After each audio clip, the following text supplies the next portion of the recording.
Hi everyone, I'm Kinnin11 and welcome to Kirby Superstar Ultra. I'm gonna start off with emptying myself a file so that we can get a run going. I'm just gonna just start off real quick. I'll do a lot of the explaining about the game once I start, so without further ado, here we go. So straight off the bat, we are forced into playing a Spring Breeze. People of the original SNES version will be like, wait, you have to start with Spring Breeze? Really? Yeah, because Spring Breeze is kind of a tutorial section in the game, where the game kind of tries to teach you how the game works. Of course, because we're speedrunning this game, we're gonna completely destroy it. We're gonna try and start off right here already by destroying this boss with 2 stars, and then I'm going to do this mix setup. I didn't get it. I'm gonna try again. So what a mix is if you suck up 2 enemies with, dang it, with abilities, you get a mix. And I'm gonna try it one more time, and if I fail, then I'm gonna go for backup strats. So this mix is a 4-frame trick. There we go, I got it.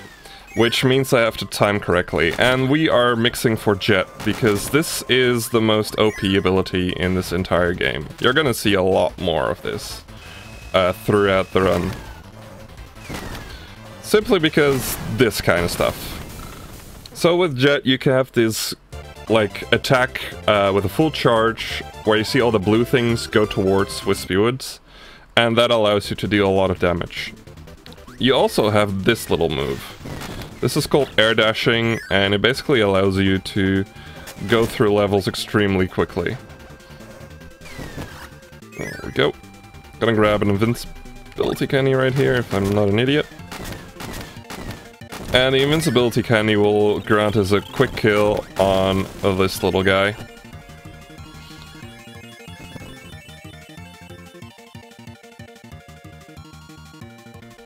So another cool thing that you can do with Jet is you can grab objects. Now, if you do this one right, you get a 1 cycle on la la la la, and it's absolutely wonderful. I love doing it. Wow, can I just jump into that, please? And it really makes Jet even better than it already is. I'm gonna see if I still know these strats. Awesome. So a lot of Jet movement is based around just knowing where you can jet and timing it out. And the occasional big damage.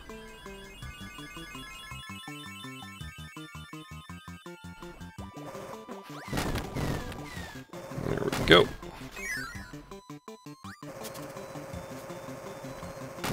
Ooh.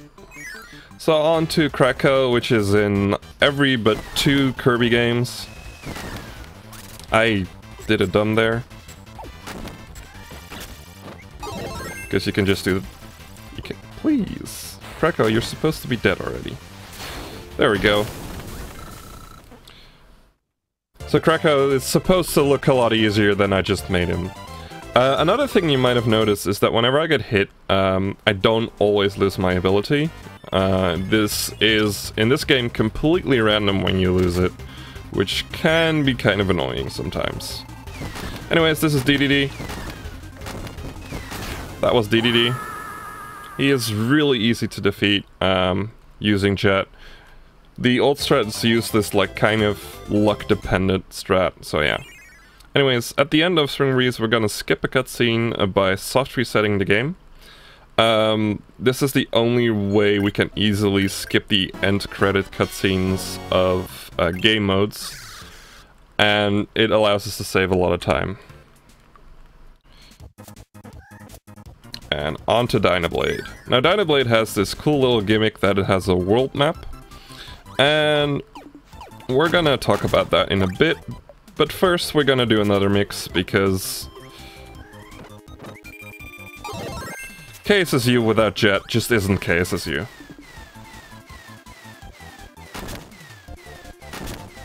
Whee!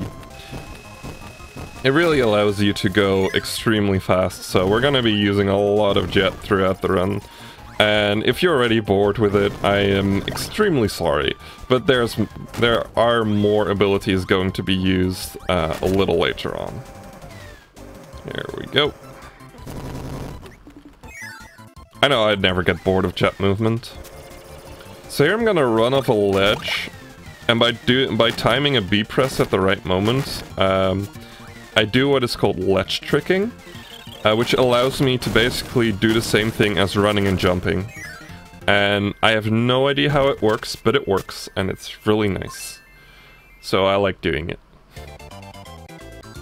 Also, at the end of every stage in Dynablade, we get this little cannon minigame. I just mash through that one, which allows you to basically just clear it really quickly. So, this is 100%, which means that I need to, in Dynablade, press these buttons. Now what these buttons do is they open up rooms in the world map. And, those rooms in the... I need that! Those rooms in the world map basically contain a lot of abilities, and you can just go and grab them. I know, for instance, that in the first one you can actually grab Jet as well, but since we already have it, there's no real reason to grab it. I'm gonna attempt something in a bit, and I hope I can make it. I've been failing it in practice a lot. Nope. Yeah, I still don't remember the setup. That was another mix setup for something cool, but we'll see. I'll show you later what you can do with mixes as well. So through this section, a fun fact about jet is that if you just do freeform jetting, you actually lose a little bit of height every time, except if you're holding up. So if you hold up, you can basically just infinitely dash without losing height ever at all, which is really nice. Okay. I'm gonna take a sip right here. Stay hydrated, guys.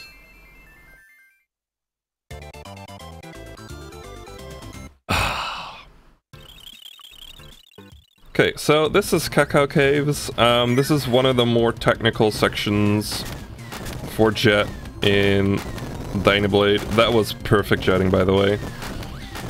That is way harder than it looks, because if you make one single mistake, you're screwed. Because for some reason, I don't remember again what it was, that had something to do with corners.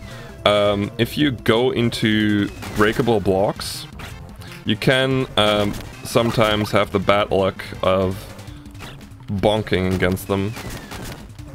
And whenever you do that, it's just really obnoxious and annoying, and I don't like it. We might be able to see it in a bit right here. Yeah, like that. Those are completely breakable, but for some reason, I just bonked into them. It's one of the weird little things about this game. And we're probably going to be seeing more of it, because this game likes to troll me a lot. Like that. Here we go. Next up, we're gonna fight against our good friend Bugsy. And I just had Sticky Bee syndrome. You know, when you're like playing a game and you have to hold a button and then release it for a short amount of time, you just hold the button down the whole time. It's so annoying.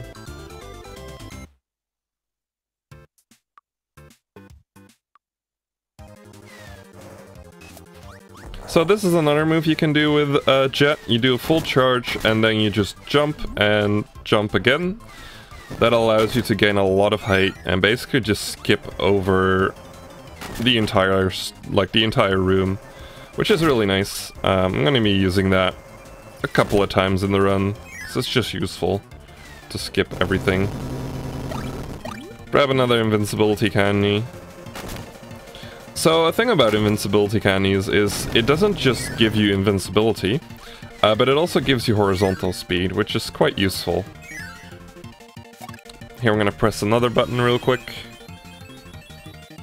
So that is 100% for Dynablade. We can just go and finish this game out now.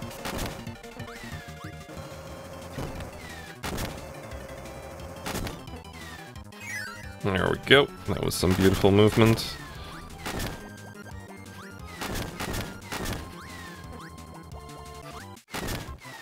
So I'm gonna attempt another mix here. There we go.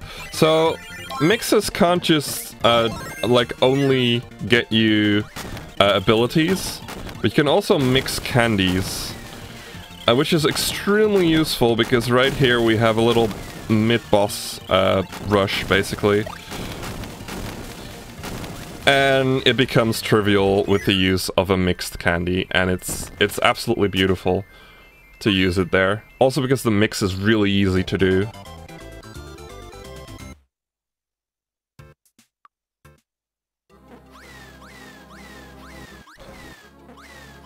So, up next we have the final boss of Dynablade, Dynablade herself, and this is an extremely, extremely hard fight to do.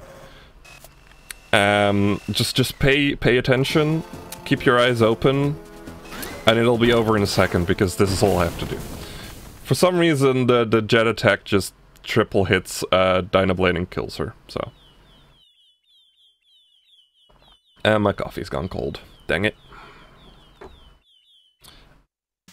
Again, at the end, we soft reset the game to skip the cutscene at the end, which is a really cute cutscene. I do like it, so I'm kind of sad about that. Up next we have Gourmet Race. Now Gourmet Race is kind of interesting. They kind of take the physics of Kirby a little bit differently. Whenever you're moving, you're moving as if you have an invincibility candy. However, the moment you jump, you will lose all of that speed. So here you can see, just instantly slow down. So what you want to try and do is stay on the ground as much as possible. A little later on you'll see that we don't have to adhere to this rule, but it's very important.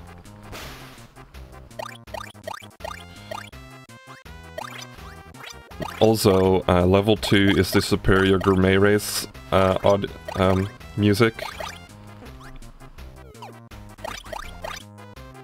This is an objective fact. Everyone who thinks level 1 and 3 is better are idiots. Okay, let's see if I can get this jump. Nice. That jump is a lot harder than it looks. I fail it way too often, and I feel very embarrassed whenever I do.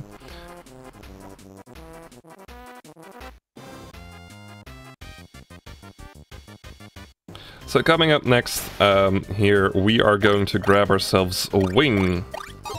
Now wing is interesting because it has a special move where you can dive and run into spikes. Yeah. So it has a special move where you can dive, and at the start of that dive, you will go up a little bit first. So what you do is you interrupt that with the A button to do this. So basically just go up really quickly.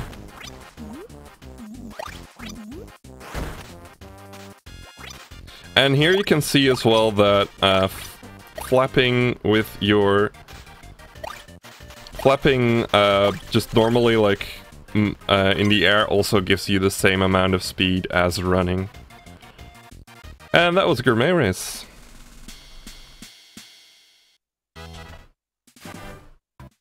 And on to the Great Cave Offensive. Now, some of you might have already... Dang it. Might have already know this, but the Great Cave Offensive 100% means that I have to collect 60 of these little boys, the treasures.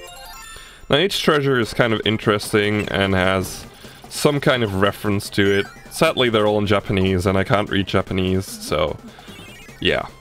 I'll get to why I'm playing in Japanese in a little bit, by the way. So yeah, for the first section we're just moving through here as Vanilla Kirby, which is probably the worst kind of Kirby you can be here.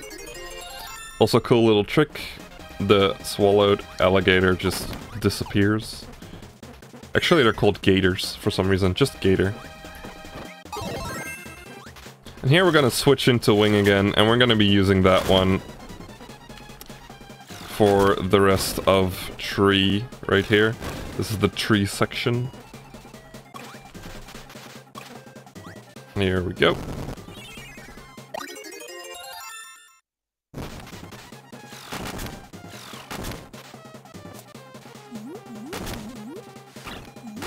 If you paid attention, you might have seen something there. I'm gonna explain in a bit what I did and why it's important. Ow. Ow. So here, there's a little block in the middle that I do not want to land on, because if the treasure hits the lava, it'll disappear and I'll have to reload the room to get the treasure, which is annoying, so we're not gonna be doing that. Oh boy, got the straight through. That's rare. That was some beautiful dive cancelling. I don't think I've done it that fast in a long time. That's how fast you can do it. The task, like, completely demolishes the game using that little trick. It uses it to just move around in general, and it's ridiculous. This game's tasks are quite ridiculous. It's a nice little mask you guys might know. So this is a bonkers. That was bonkers. It's probably the easiest mid-boss fight you'll ever face. Unless you don't have an ability, then yeah. Nice, and I got in between the shots. It's a little bit of luck involved with that one. With the timing of the plasma wisp and everything. So here I'm gonna see if I can... Nice, I can go in between these Gordos. Ah, damn. Unlucky. You are able to just, like, move in between them, and it's slightly faster, but it's kind of difficult to do. Because sometimes ladders don't work with you. Like, talk to any Kirby runner and they will tell you that the final boss of every single Kirby game are doors and ladders. They are the absolute worst. So yeah, this is the main reason why I wanted Wing, by the way, to just cut that single rope. Just so happens to be one of the best movement options I have as well.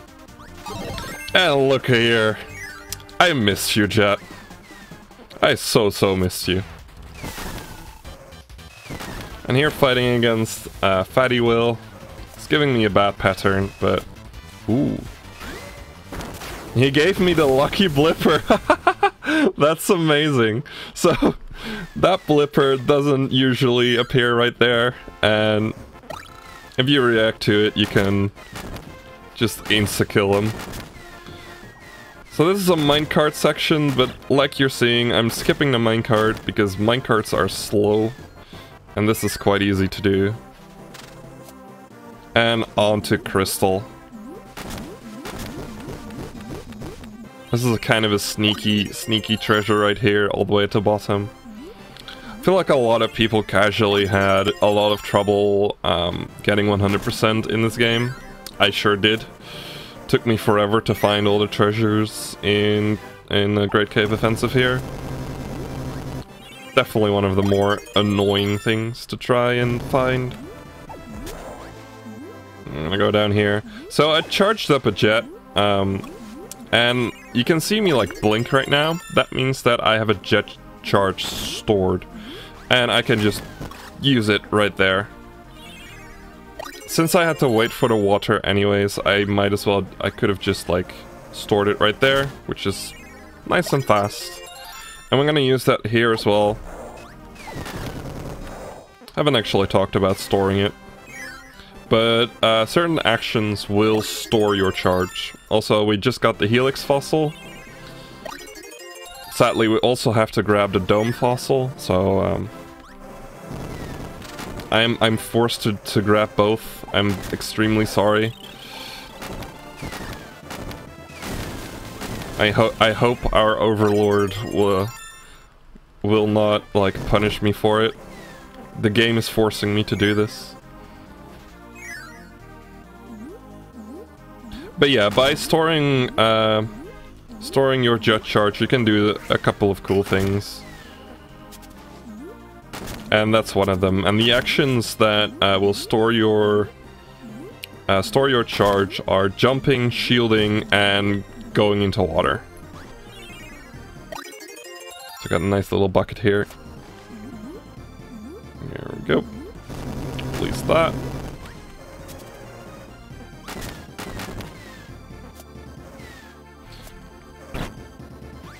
So this is one of the ones that has been changed from the SNES version. This is the power paintbrush from Canvas Curse.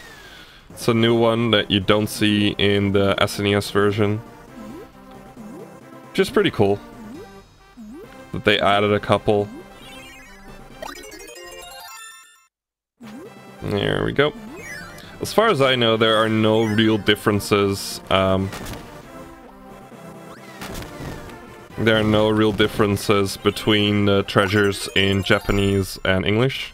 That's Captain Falcon's helmet, by the way. There we go.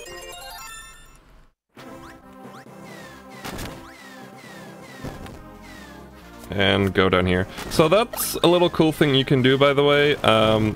We like to call that shield dropping, because who doesn't want Smash terminology in their speed game? And what it basically does is it skips an animation of you, like, dropping down. So it saves a few frames every time you do that, so it's really useful. And you can also drop down letters instantly using shield dropping. So here we're gonna go into a really cool little boss. This is Computer Virus, which is basically an RPG fight. So it has some RNG to it, so let's hope we get lucky. Because every enemy can attack first, and whenever they do, I lose 5 seconds. But we got lucky. And we're gonna do that for another 5 times, so be prepared for that. Also, let me quickly explain why I'm playing in Japanese. It is because of these little sections with text. Now, for some reason, in a Japanese version, the text scrolls faster than in the English version. We don't know why, but it just does. It's not even that it's like less characters, it's literally just a text scroll speed. Because sometimes like the Japanese actually uses more characters than the English does. So yeah. But in the end, Japanese saves over 2 minutes and 17 seconds in the 100% speedrun, which is kind of ridiculous.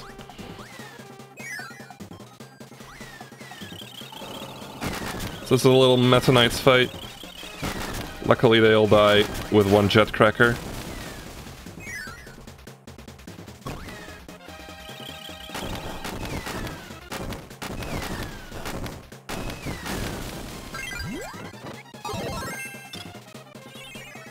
There we go. There's also like there's like 2 other gameplay changes in the Japanese version, but they're really tiny and hard to really put into words. But yeah. Anyways, we're moving through Tower here. Now Tower is very interesting because it has a branching path at the start. We're gonna go through the right side over here first, and we have to switch into Hammer here. Now, we're gonna see more of Hammer in the future of this run, but for now, we're just needed for one little thing, and that's coming up in a bit. I'm gonna go down here, and just jump over here. I could technically, like, dash through there, but it's not really useful. Jump into the block, and then we hold shield.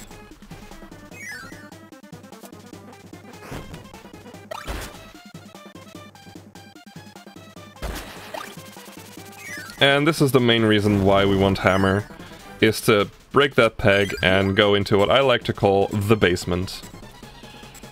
So this is a very long elevator section, usually use it as a moment to stretch. Because like bending over a 3DS is bad. And we're gonna switch into fire right here.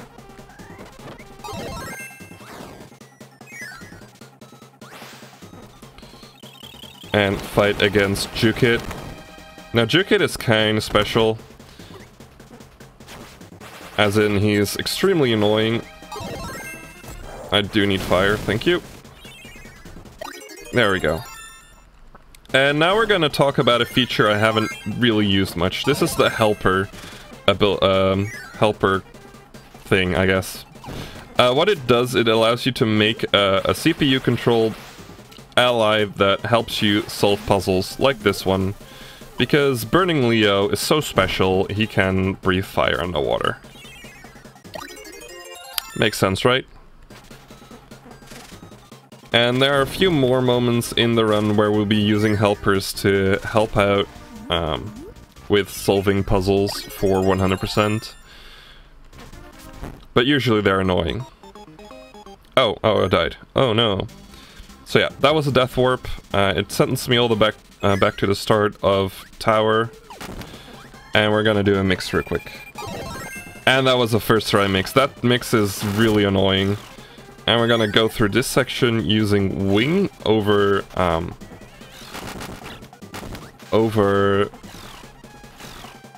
Jet, because it's just simply better here. So this is the infamous sleep room. I'm gonna go through it with Helper Wing, because for some reason the helper doesn't disappear if it hits one of these pedestals, allowing me to safely traverse here without losing too much time.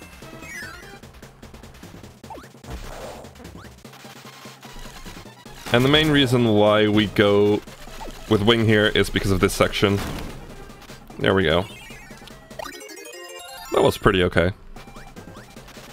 And we also need it a little bit later on for a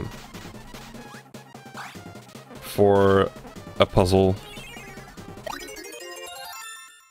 But for now, we find a chest in a chest, because that makes sense. Here we're gonna make another helper. And you walk around with stone for a little bit. We're gonna need stone to get through to the next section and for a puzzle. And we're gonna go into here. There we go. And we're gonna go into here real quick. That is the boss room, but I'm not gonna go in there yet. A little bit scared. Here we go. And then we're gonna move along this bridge. Okay.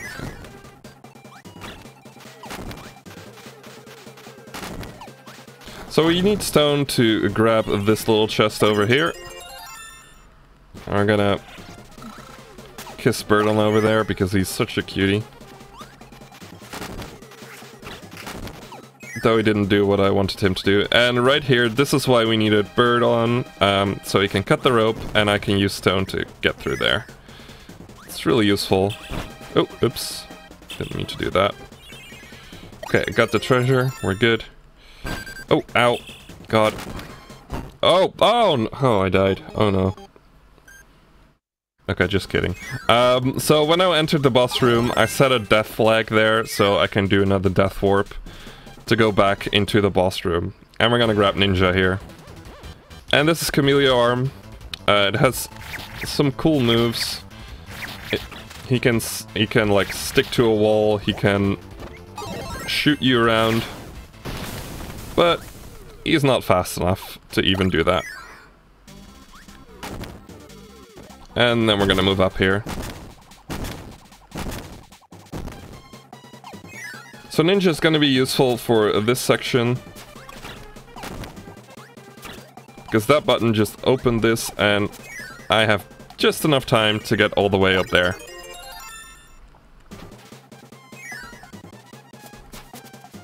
And then we're going to go all the way back down again.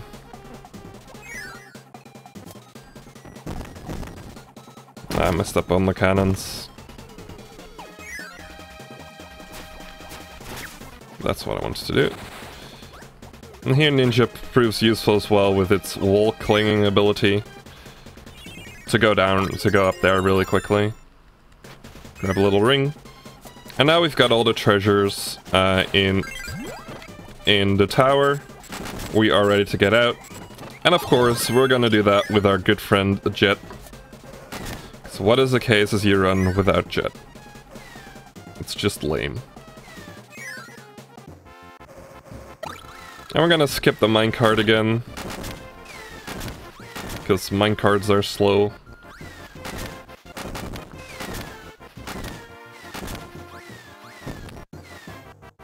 There we go. Nice. If you hit that button at a certain moment, all the birds will go to the right and allow you to grab the golden... How do you call that in English even? Well, the golden thing a little bit faster. So this is a little trick. I didn't know that a full jet charge could be directed at first. So I tried doing it without. And, well... Doing it without, like, directing it downwards is a frame-perfect trick. So, casually I used to do that as a frame-perfect trick, which I'll tell you isn't too much fun. But yeah, here we're gonna go through this section with Jet, quickly defeat the Bugsy for Raccoon Doll. Because apparently that's the treasure.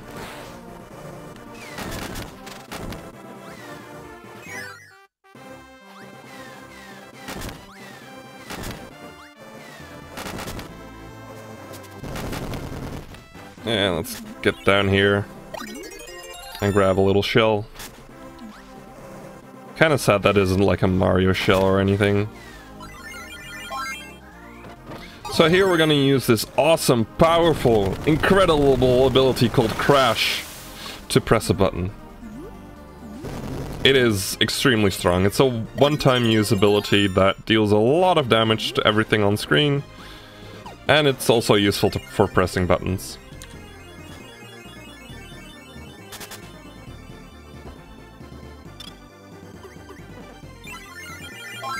So here we're gonna grab up Jet again. We basically just use the helper to store our jet ability.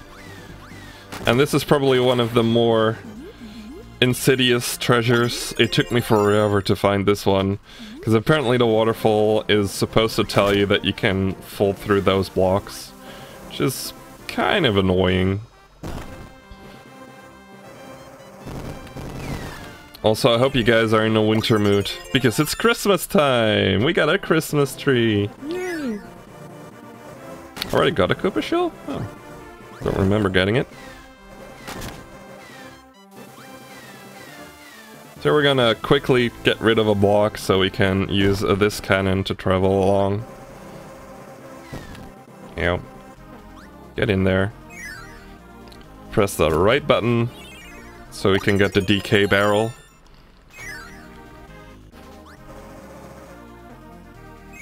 And onto here. So the game expects you to get on those things, but meh. This is the Ramia skill, by the way, from Ocarina of Time. For the longest of time, I didn't actually know what that was until I saw 100% speedrun. Ooh, yes. Getting into that, like, one tile gap is really, really finicky, and I got that perfectly, which is amazing. Doesn't look like much, but it's worth a lot to do that. So yeah, anyways, I hope you guys are all wheelie excited for Wheelie! And I hope you guys don't get tired of bad wheel puns. Because I got a couple for you.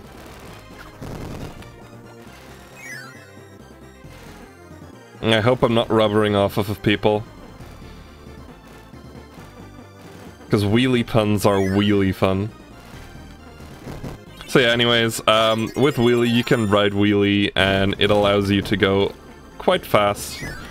In the original SNES version of this game, it's used a lot more in the speedrun than we use it, because Jet is just so much better in this version than Wheel.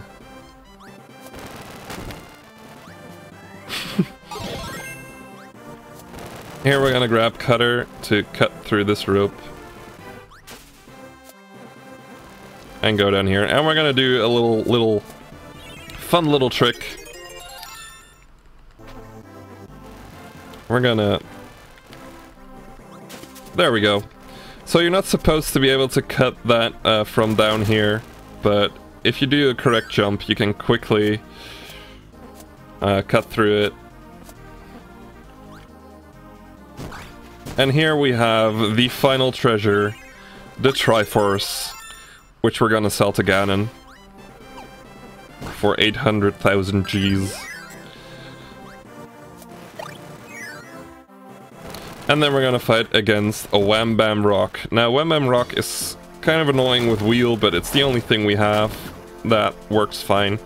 So each cycle, I want to hit him 3 times. I messed up one. It's fine. I can still get the kill. And here Wheelie helps us out a bit. And then we're gonna get Stone and hopefully... Ah, damn. I was kinda hoping Wheelie would kill Wham Bam there, but oh well. And then with the Wheelie Rider, we're going to go to the end here.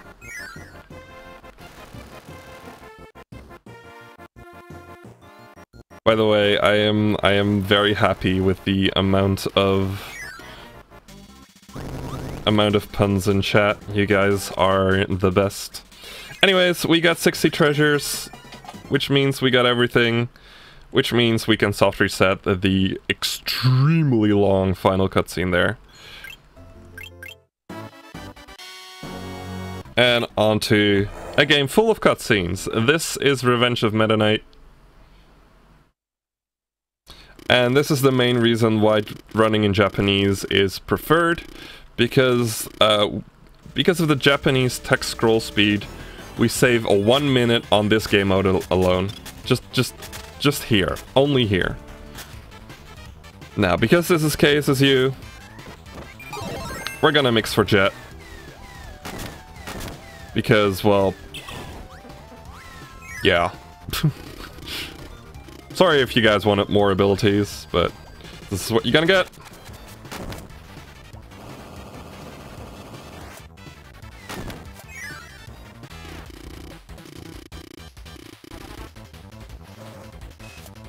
So we don't actually have to fight against this heavy lobster here. So I like to just go into the corner right here and just do air dashes into nothing. This is basically, we just have to wait a bit until this happens. You can technically kill them, kill heavy lobster before the timer runs out, but it actually causes a few lag frames. So it's technically slower to kill them.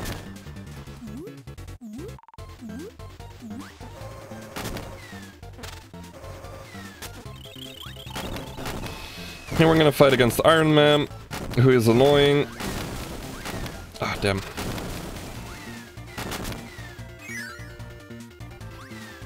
And here we're gonna hold down while air dashing, which allows us to continuously go down without losing any horizontal speed. Ah, damn. Getting hit in the water is extremely dangerous because if you get bad luck, you will basically just instantly lose your ability.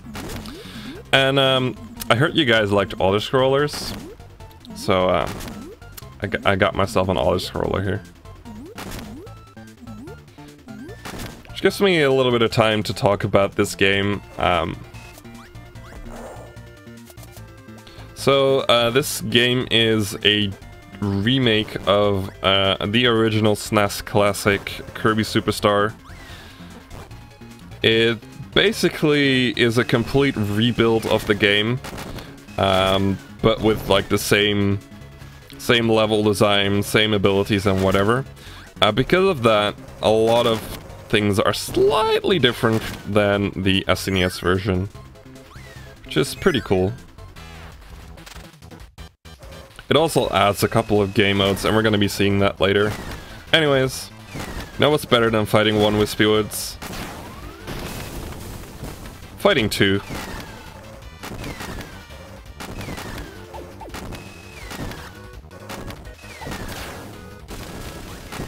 I was afraid I wouldn't kill them there. There we go. Grab a star here. So yeah, a bit of this about the story of this game mode. Every game mode has a story.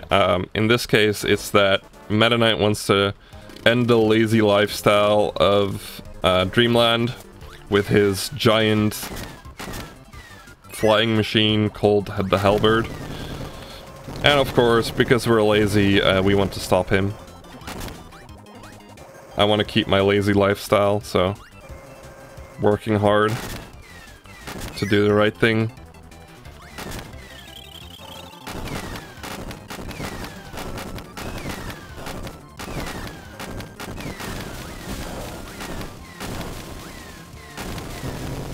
Also, that is one of the small differences there. For some reason, that little block at the start of this bomb block section, in the English version it's moved to 2 tiles up. Also, I like to call that the elevator.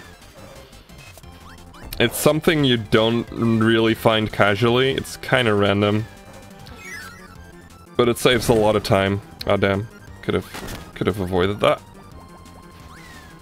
And into the cannon we go. And the cannon takes off. Whee!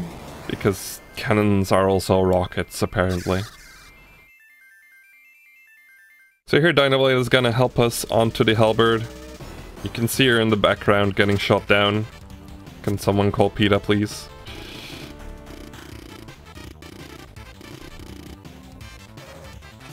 And we're gonna use another charge jump to just basically skip over the entire section here and onto this little catapult.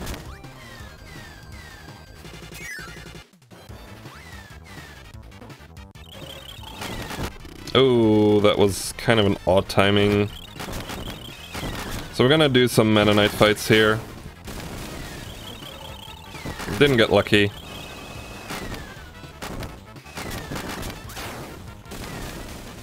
There we go. So here I went to the right for a little bit, and I messed it up. You basically tried doing that to get the elevator to go down when you reach there, rather than having to wait. But because I'm an idiot, I failed it. Nice! I got lucky there. Whenever mid-bosses give you stars, you can do some cool things with them. So here we're gonna fight against main cannon number 2, which is a reference to the combo cannon in Kirby Superstar, and that was main cannon number 2. Cool little strat, grabbing the bomb, instantly killing him.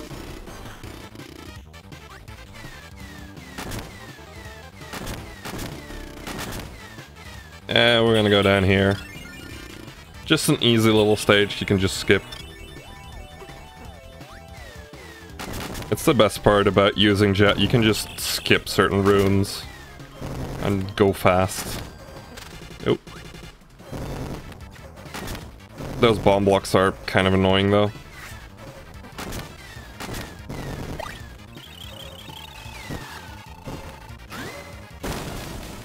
Oh well, can just do a full charge there. The jet suit, like, I'm not even sure if it's called jet suplex, but it's really useful.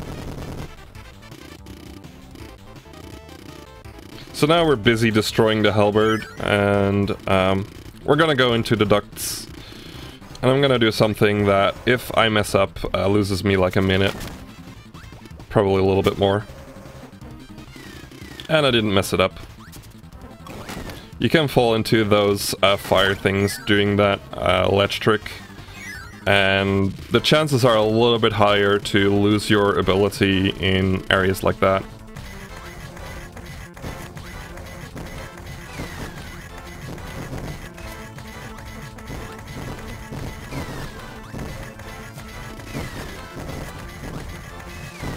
So I'm doing something very important here. No! No! I messed up. Okay, well that's the problem. No, we're just gonna go for wing then. So, yeah, usually I don't have that problem. So it's kind of a tradition to say that your run is invalid if you don't get all the blocks here. And I kind of went overboard with it. I should have quit while I was ahead there. Anyways,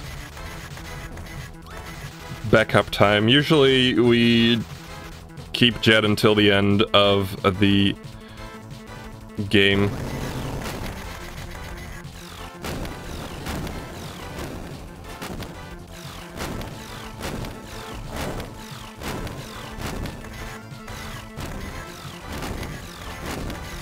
Luckily, there are backups for this kind of silly stuff for me. Important screw-ups, yeah. Gonna go down here real quick. There is technically a backup mix right there, but I don't know it by heart. I once got it randomly, and it saved a world record, which is kind of ridiculous. But yeah, wing is fine. It does the trick.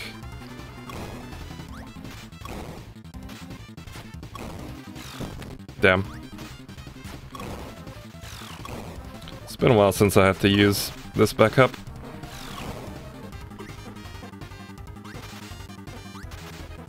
There we go. We have to go all the way down here to grab ourselves a button so that we can use this elevator to go down. Oh, we're not alone.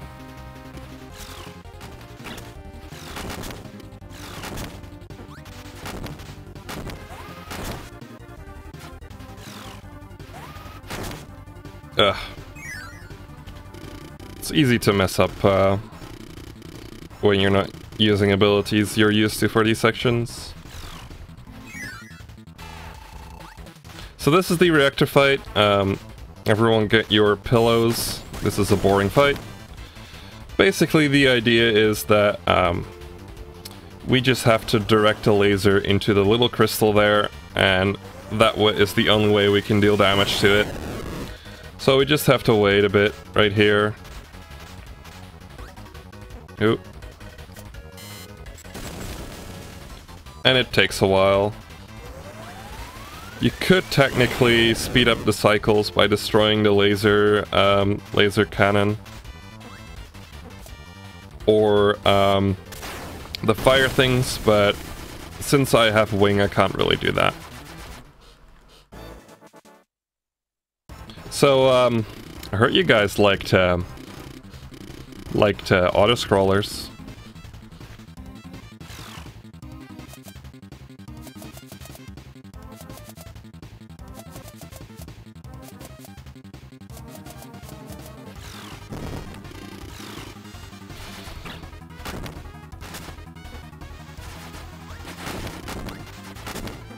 I'm gonna have to take this one a bit more seriously this time. Because I don't have jet.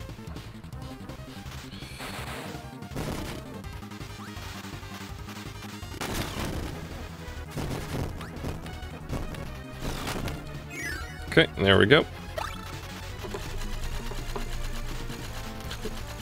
This is a nice thing about the backup. That is faster than using the elevator. It's a cool little thing. Guess that's something you don't see every day.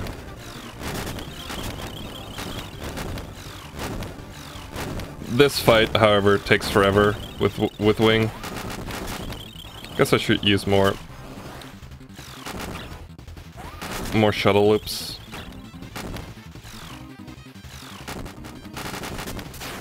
Okay, there we go.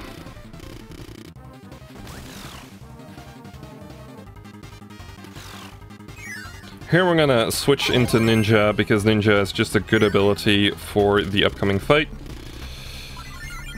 So we're gonna help her our Ninja and then throw away Sword, because who brings a sword to a Ninja fight? Seriously?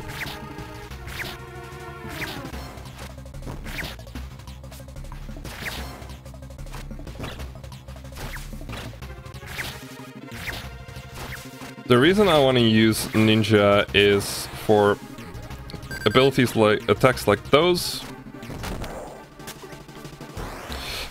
Ah, no! Died again. Oh well.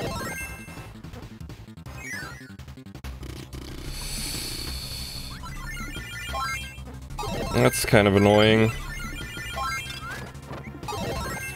I'm not too used to using abilities like these. But yeah, when he does certain attacks, he'll create stars, and with those stars you can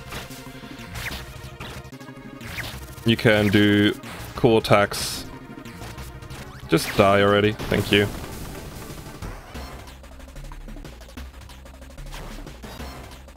And it's kind of annoying that you don't get the perfect things, but whatever. And this is, at least we get purple Kirby here, which is kind of awesome. And here we only have to press the A button 3 times. That's the 3rd time, but I misjudged the jump. And we're gonna jump over here, and now I no longer have to jump. And that is the end of Revenge of Meta Knight. But we never left the ship. Oh no.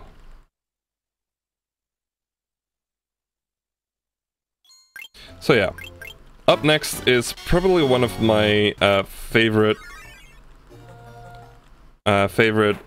sections in the game, or say favorite sub-games. This is Milky Way Wishes, and we're gonna start off not at the developer intended first stage, because we're gonna grab some abilities here.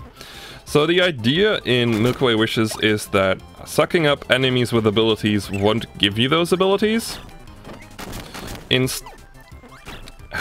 Instead, you have to collect what is known as deluxe copy abilities, like this one, for our favorite ability, Jet. Because I love Jet, it's really good. The idea in 100% is to collect all 19 of them, so we're gonna do that.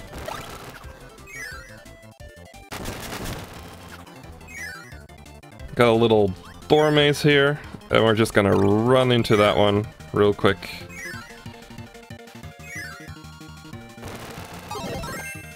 And grab ourselves a wing. So yeah, basically 3 of the like the biggest movement option abilities are in one stage, and you can just go to it instantly. I'm gonna do something cool here. Because of the invincibility candy, we can just instantly grab the Waddle Doo coming from Krakow. And we got a little dance at the end of every stage, which is cute.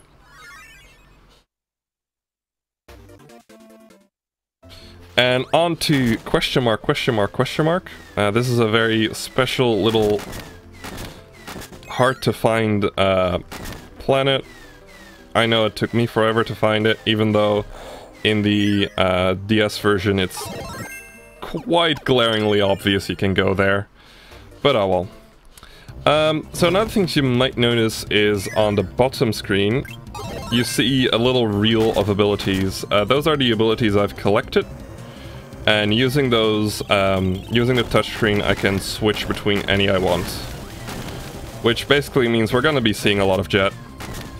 And if I lose Jet, we're still gonna be seeing a lot of Jet. It wasn't too intended, but it works out.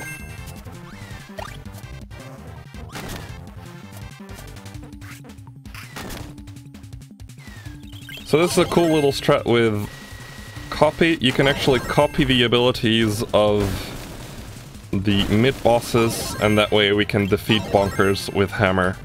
And I want to quickly talk about Hammer. Hammer is probably the best option in KSSU for defeating bosses because it does this. There we go.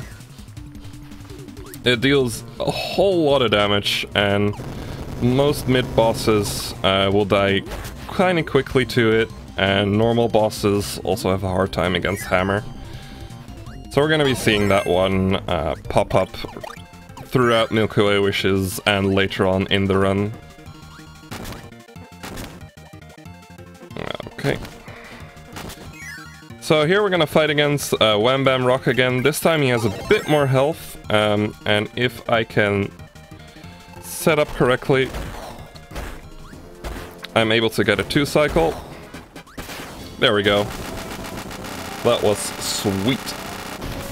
That 2-cycle is somewhat tricky sometimes.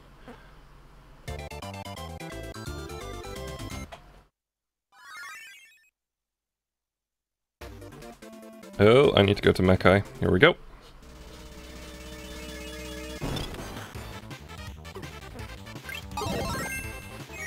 And on to Mechai. So, with Mechai, it's more of the same jetting, but here we're gonna grab ourselves an invincibility candy and we're gonna go down here.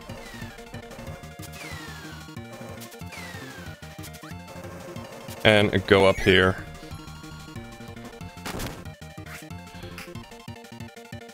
And this is, we skip the elevator by the way, because falling down is faster than sitting in the elevator. And for some reason, because of the invincibility candy, you can just skip it there. It's quite useful. And I messed up the strats. So I need to improvise a little bit. Here we're gonna cheese the puzzle by simply using our jet exhaust to press the button. And we're gonna go all the way up.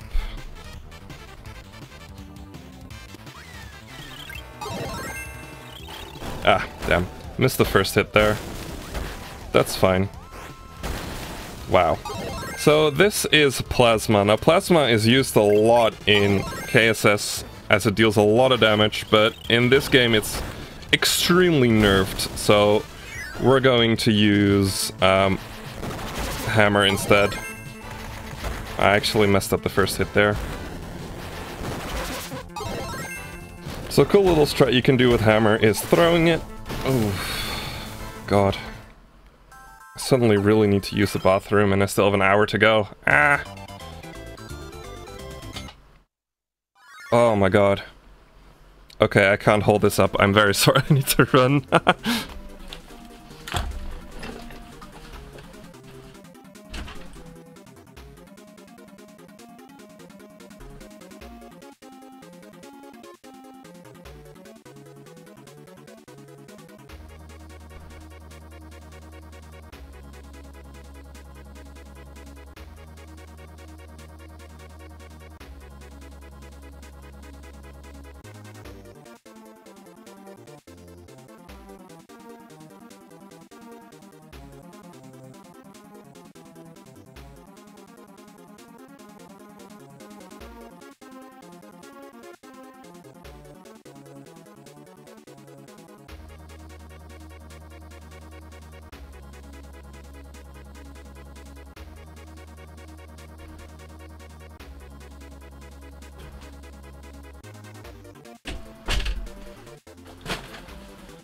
Well, I'm not gonna use a bottle. Ah, there we go, and we're back.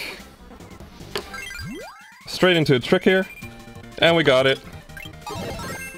For some reason, you can still mix off of naughties, so you can use that to do a cool little trick there. To get another invincibility candy. And then we have this invincibility candy left to just keep going. There we go.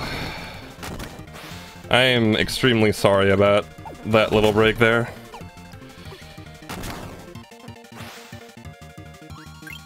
Bad fluid management. It happens.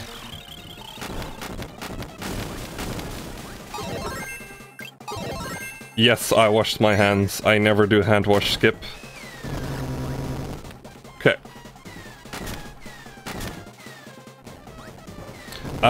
If you guys want to know a fun story about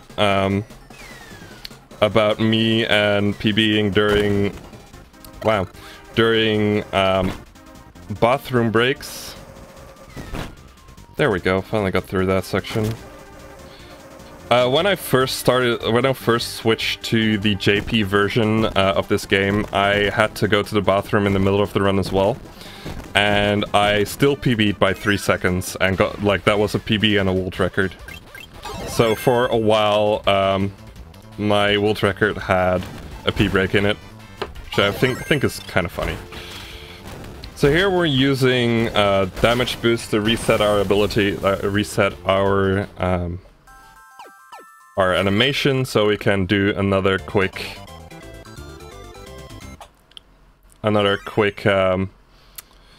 hammer flip right after it. Anyways, because this is a 2D platformer, we have the obligatory water level.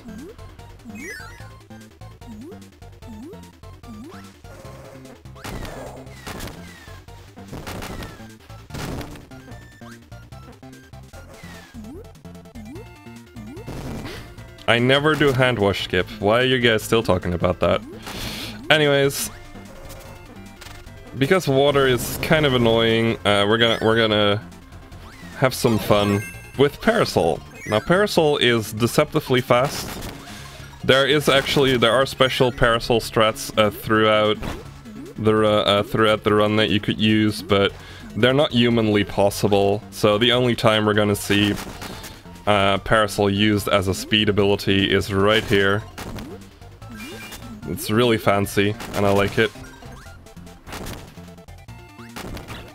And the main reason I like using it is because we can just do this and not get bothered by that Mace Knight.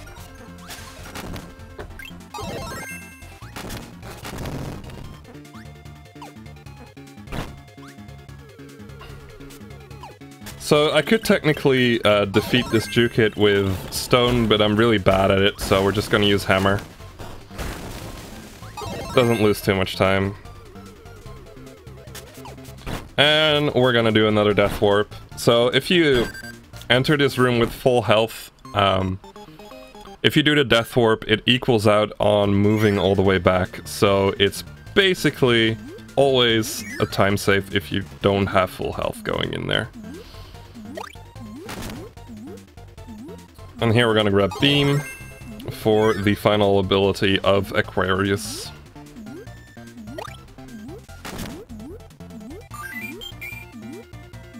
Nice little maze here. Of course I know where to go. So a cool thing you might have noticed, I'll talk about it in a bit actually, because we got another boss coming up here. This is a Fatty Will again. This time he has more health as well, so we're gonna whack him a bit more than usual, but because we have hammer, it just becomes really easy to do. And we're switching into jet here because for the next section, a jet is quite useful.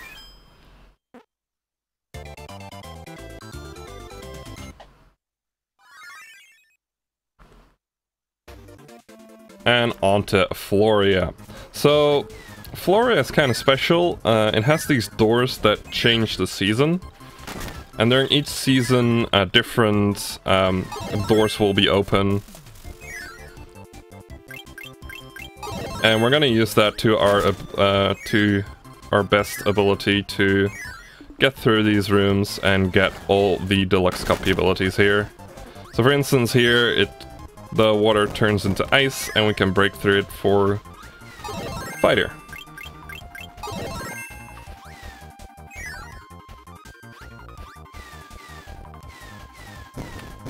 And then we can break through here as well, which usually is cut off by the water. And in summer, we can go into the tree to grab Cutter.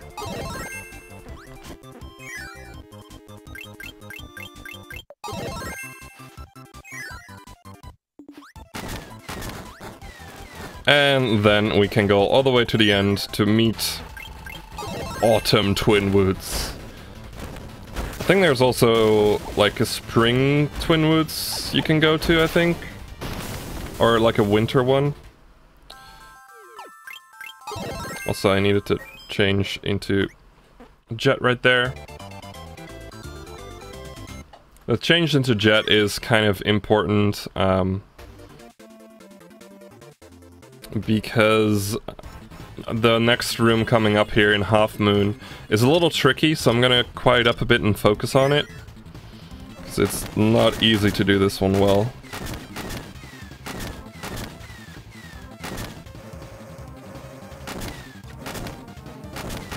Okay, nice. So there is a star you could actually use there. Like casually, a lot of people will probably have picked it up and used that to go through there. But it's just a lot faster to use Jet like that. And here we have Mirror. And the cool thing is, you can change your ability not just with the touchscreen right now, but also in the pause screen to instantly tap the ability you want and... Oh wow, I messed that one up. And go fast. It's only slightly faster, so...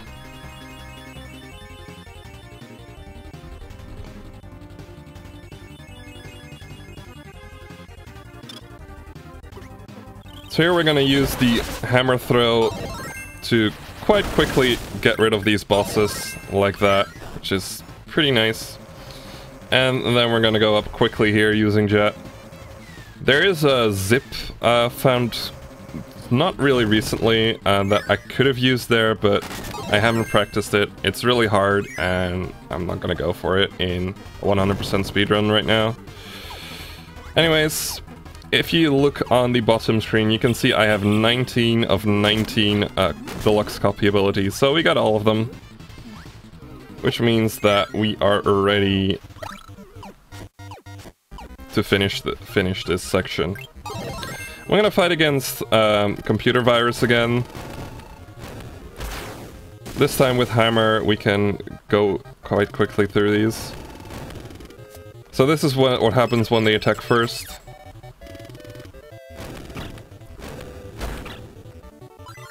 Damn it.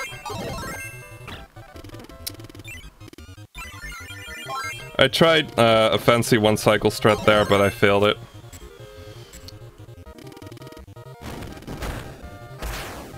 It's the only time I could have done it, but oh well. It's really tough to do well. It's really finicky. Ah, damn. Great Dragon just shields, so I can't kill him in 2 cycles. Which is kind of annoying. But oh well. So then again, we get all these stats and experience and whatever. I don't know what I'm getting because I can't read Japanese, but oh well.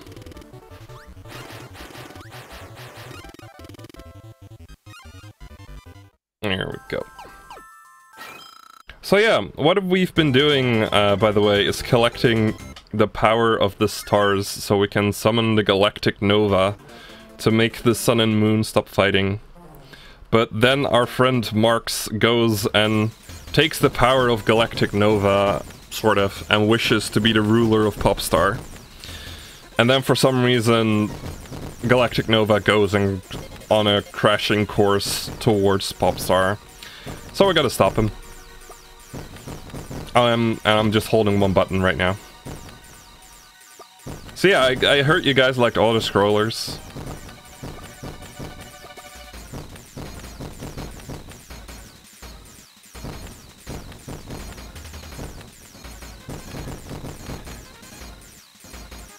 Cool music though. Though I do prefer the SNES version of this one. It's always like, whenever I look through music for this game, it's always like, how does the SNES version sound? And it's always a toss-up.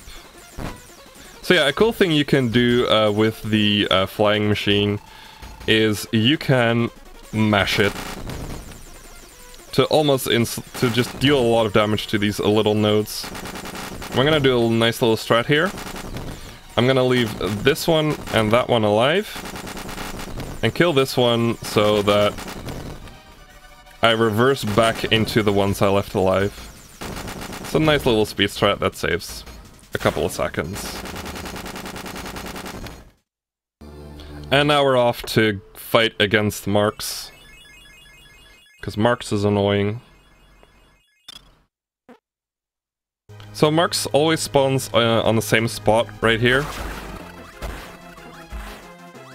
which we can use to our advantage to deal a lot of damage. And now we have to get a little lucky, and we got unlucky.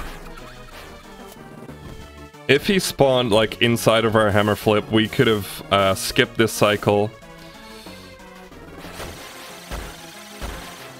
Instead we have to kill him like that. It saves about 10 seconds if you get that. I should not hold the start button.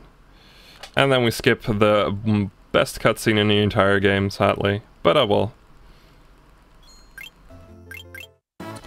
And on to the next game. This is the Arena. So, the Arena is your average boss endurance sub-game that that almost every single Kirby game has by now. And we're just gonna steam through bosses using Hammer, because Hammer is really powerful.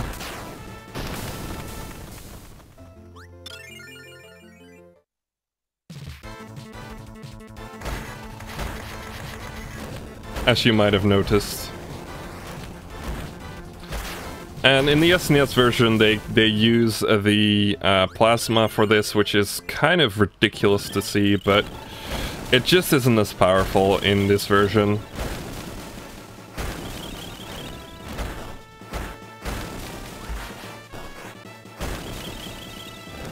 Don't worry about the scree from Marks, by the way, we're gonna get that later.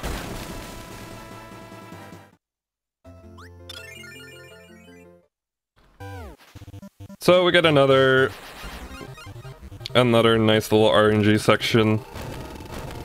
So, in total, we meet a computer virus a total of 6 times in this run. And every single computer virus except for one has, or no, 2, have the ability to basically lose you a minute on its own.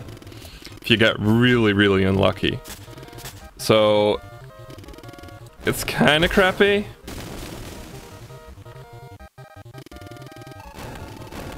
And here I get really unlucky. All of them go first, so that's 15 seconds gone just by them going first. It's probably the worst part about grinding this run. I lost another 5 seconds, ain't that awesome? So I lost 20 seconds on this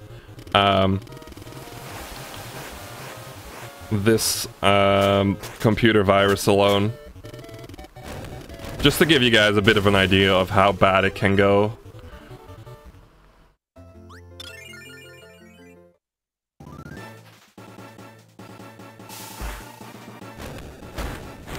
Here we get a fight against Fatty Will again. This time Fatty Will has the normal, oh wow, unlucky there.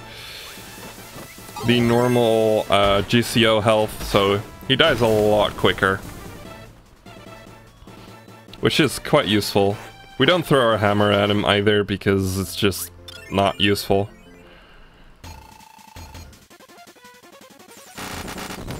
And here we get to do the Galactic Nova strat again, so we just kill the first 4, skip 2, kill that one so that the screen goes the other way, and then kill the 2 we skipped. Awesome.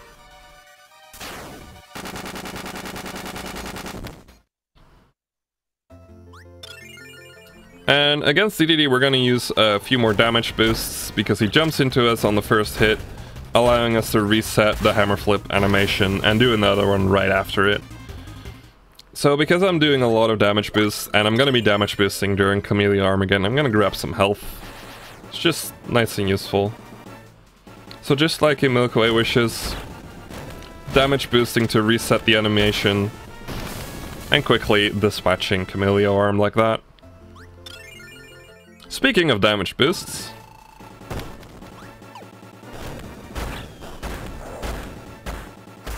nice! That was really cool.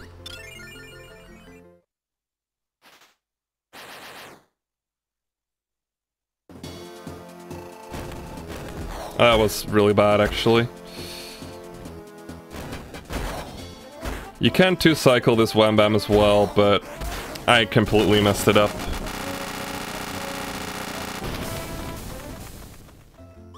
It can happen. Here we fight against our good old friend Wispy Woods again, and he dies kind of quickly. If I get lucky here, I might be able to...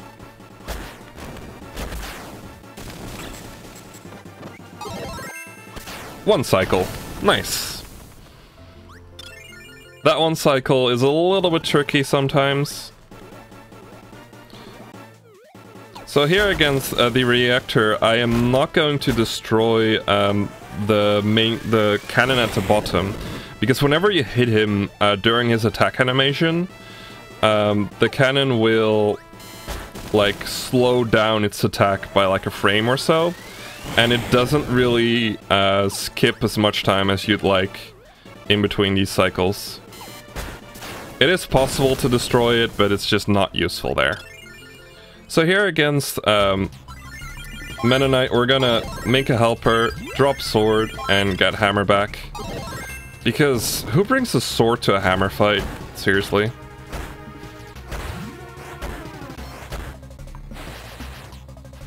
Let's see if I can... There we go.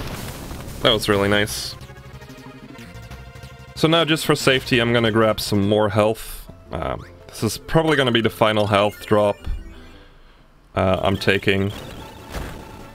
Grabbing 2 health drops during the arena is preferred, in my opinion. There we go. So this is a really cool strat that you can't do in the SNES version. There we go. That was Banana D. Poor guy. Only the best character in this game. So here we can time a hammer flip perfectly to hit Krakow in the air. Usually she's kind of out of range, but right there we can hit him quite easily. Nice. So Dynablade can land on right side or left side. I prefer right side because then you can just do that quickly. It's really nice.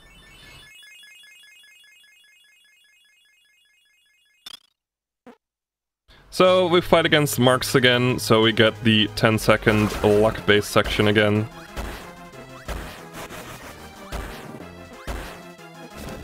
And we got lucky this time. So that saves about 10 seconds getting that randomly. It's kind of annoying. And on to probably one of the hardest game modes in the game. This is Revenge of the King. Now, Revenge of the King, in a sense, is basically Spring Breeze on steroids. I like to call it the more faithful remake of the original Kirby's Dream Land 1. If you guys have seen that game, you will probably recognize a few of the level design are directly lifted from that game, like almost down to every single block being in the same spot.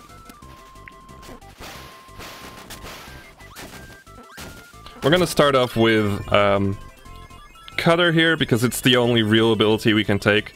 There is an actual jet mix you can do at the start, but it's incredibly hard and I don't go for it unless I do ILs.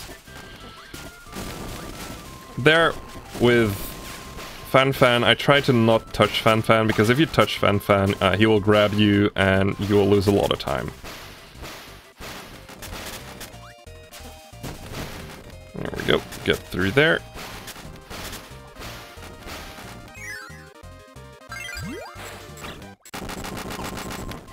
Okay. All hail invincibility frames. So here we're gonna grab up a ninja, because it's simply more useful for the upcoming boss fight. This is a Wispy Woods Revenge. So this is a more beefed up version of Wispy Woods. But he dies all the same. Get a little bit unlucky with the apples, because this can happen with apples. Kind of annoying. There we go. And we get a nice little dance at the end.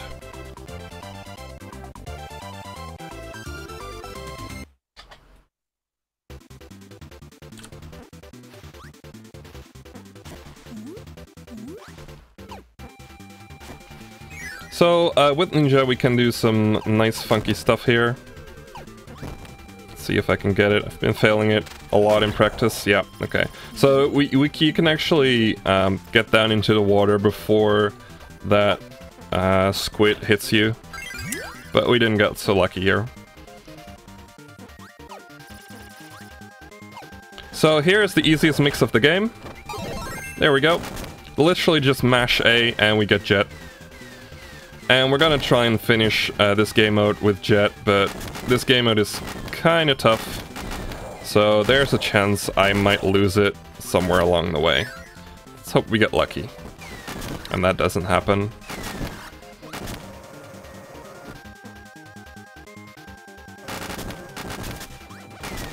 So the idea of this game mode, story-wise, is that this time DDD is serious. So this time, like, he's sending all of his minions at you, he's doing his best to actually kill Kirby, for once. So that's why everything is slightly harder. Oh wow. Didn't think he'd do that. There we go.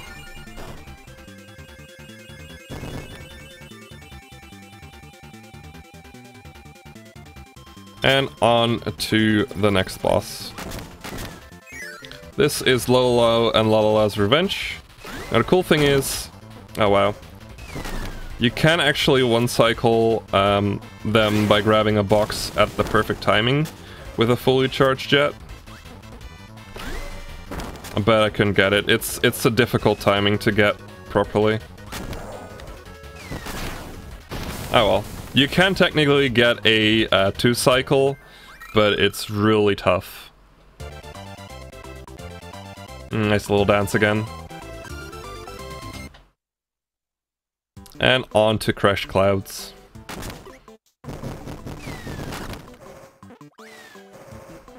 So yeah, a lot of the movement here is a little bit tough, so I'm gonna not be able to talk too much through this section. I'll do my best. Oh. Oh well, that works. These crazy apples are kind of annoying. And yes, they're called crazy apples. I'm not making that up.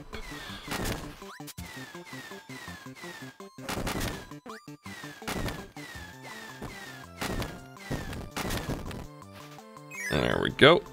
And we get to fight against Krakow Jr.'s Revenge. If I get lucky, he drops me a Waddle Doo, and I can quite easily kill him with that.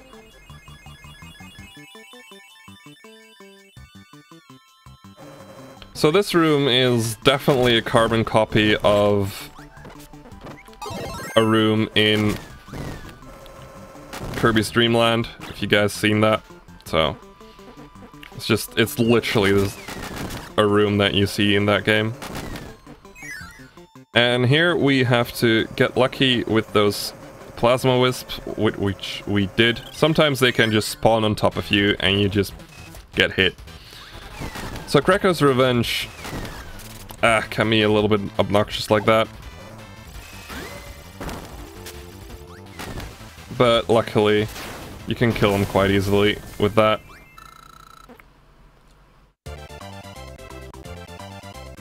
There we go. So, we're gonna grab the Incredible Flying Machine again, and we're gonna fight against Kabula. She is a blimp that is really annoying, but if you can stay in a certain spot, you can double hit with the straight shot and the diagonal shot, and that way you can really quickly kill her. Which takes less than 9 seconds usually, so can't even explain the whole strat during it. So this is the main addition in this game mode. This is the Revenge of DDD, where DDD and Bandana D talk about trying to kill Kirby. So first, DDD is going to test us. It's going to do that by sending out mid-bosses. The first one is Mr. TikTok. Awesome, I got the quick kill. And then Bandana says, he had an easy time. Get it? Because he's a clock. This game likes its puns. So we're gonna fight against Wheel. And I messed up the strat. Oh well. It's a nice little backup. And DDD is all like, cursed pink lump! I just love the text here, and it saddens me that I have to play this in Japanese for the speediest version. So this is the most annoying Fan. He is a lot faster than the other one, but we got extremely lucky. Usually that Fan will just like jump around, attack you, grab you all the time, but we got really lucky with that one. I didn't do too well execution-wise, but it works.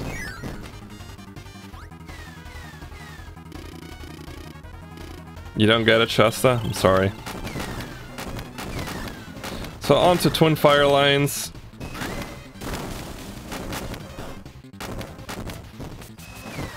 Okay, we got lucky here, so I'm gonna try a mix here. Ah, one off. So I was gonna try another candy mix right there. It saves 4 seconds or something silly like that, but it's fun to go for it if you get the luck. Just slightly too early.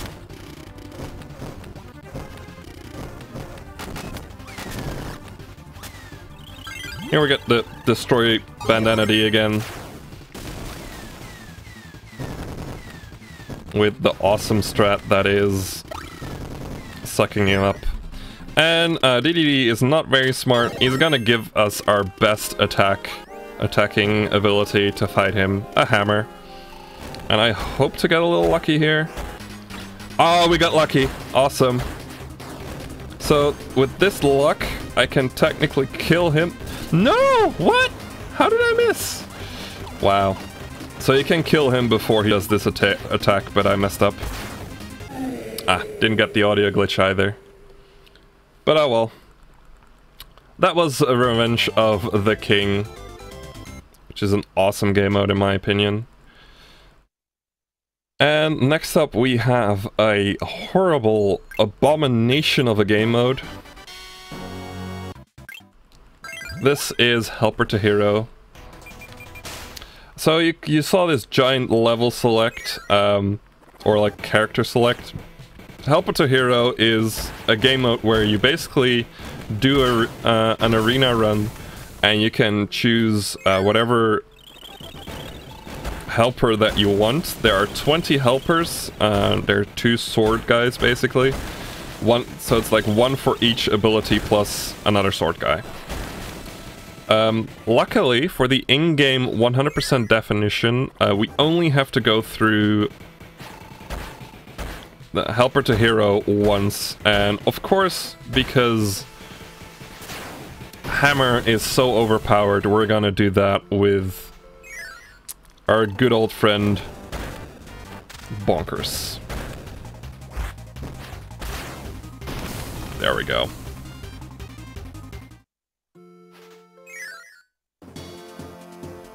So, there is a reward if you finish Helper to Hero with all helpers, by the way. You get this nice little cutscene reel of all the, what's it called?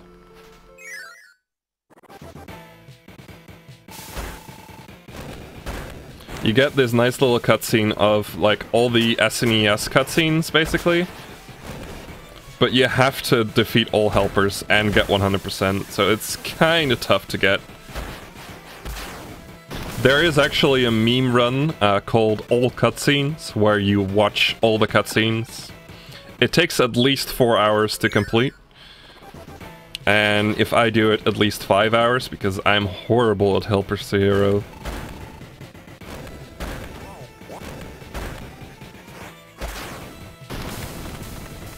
So here we have had enough damage, so I'm gonna grab myself a tomato, because I have died right here too often. I've already died during this run twice. I don't want to die again.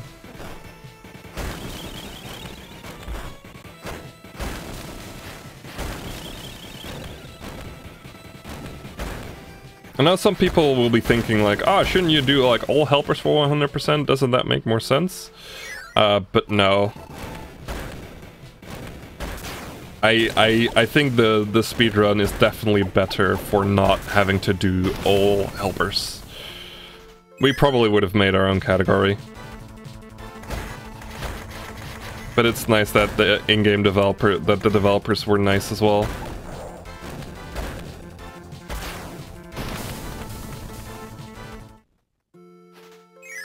Anyways, on to another one of the computer viruses. We haven't had amazing luck, and it seems like this is going to continue.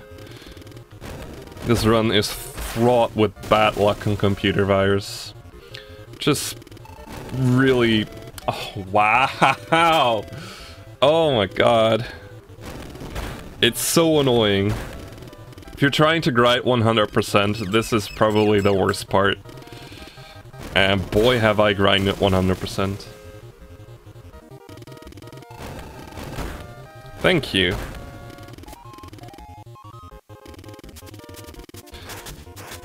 So a small little difference that you might have noticed with the hammer flip of Bonkers is not just the position, but with the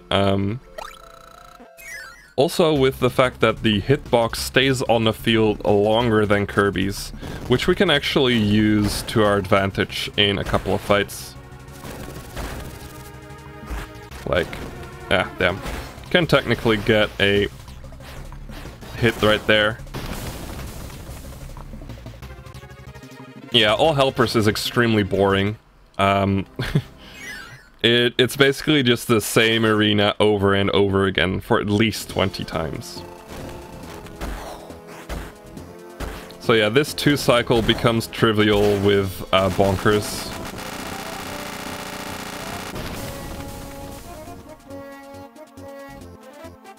And then we get to fight Wham Bam Jewel, which is a beefed up version of Wham Bam Rock. And honestly, with Hammer kind of a pushover. There we go. Anyways, from the worst game mode to the best game mode. This is Meta Nightmare Ultra. This is a game mode made for speedrunning. As you can see in the bottom screen, having an in-game timer that removes loads and everything, which is absolutely awesome. To start off, I'm not gonna do the RTA version of this run. We'll be doing in-game time because it's just cooler to show that off over the RTA run of this. And yes, I ran this game mode at SGDQ. Anyways, one of the cool things here is that you see these blue balls falling towards Meta Knight. They are called points, and with points you can use certain abilities, like the one that's causing all these after images and causing me to go fast. That one's called Meta Quick. It basically allows us to go extremely fast, and we'll be trying to use it as much as possible throughout the run. Nice, we got a star kill there. The maximum number of points you can have, by the way, is 50. We're gonna reach that a couple of times throughout the run. But right now we have 30 points, which allows us to use Mac Tornado. Mac Tornado is an ability that deals 180 damage to everything on screen, which is a lot. And we'll be using it to one-shot mid-bosses and bosses alike. But first, let's keep going here.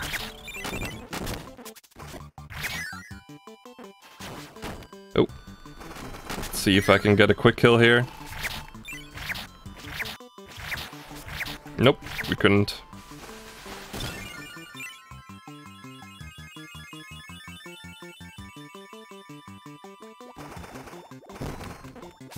And to give you guys a bit of a backstory of this game mode, the first time this game mode was made was in the Nightmare in Dreamland, which was called Meta Nightmare. Then we have Meta Nightmare Ultra in this game, which we're playing right now. And then in Robobot they added Meta Nightmare Returns, and they're all basically in-game timed with some cool little funky things added to them. So yeah, again, in RTA, we'd not be using a tornado here, because whenever you use a tornado, the in-game timer stops. And that's quite useful for in-game time, but it's not useful for RTA runs, because it's a 10-second animation, and when you... Sorry, I have to focus here, because we're doing some glitches.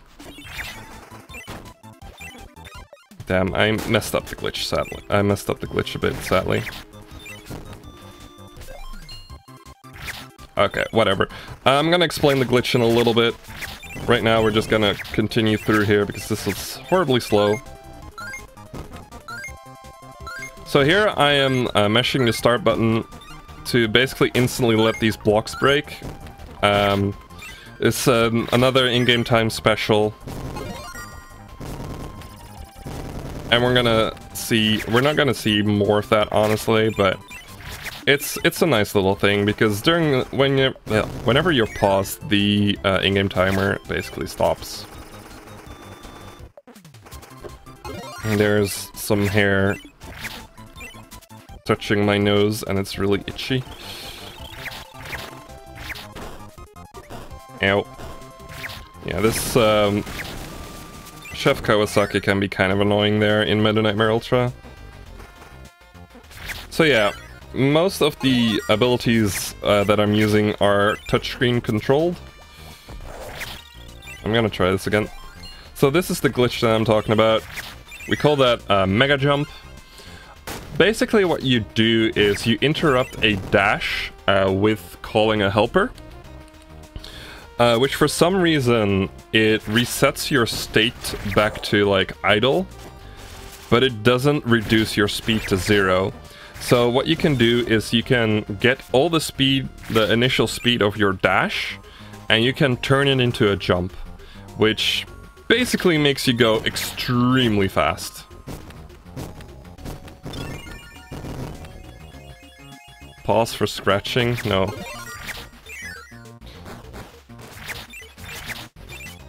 Now we're gonna see more of it right here. If I don't mess up the jumping part of it. It's a kind of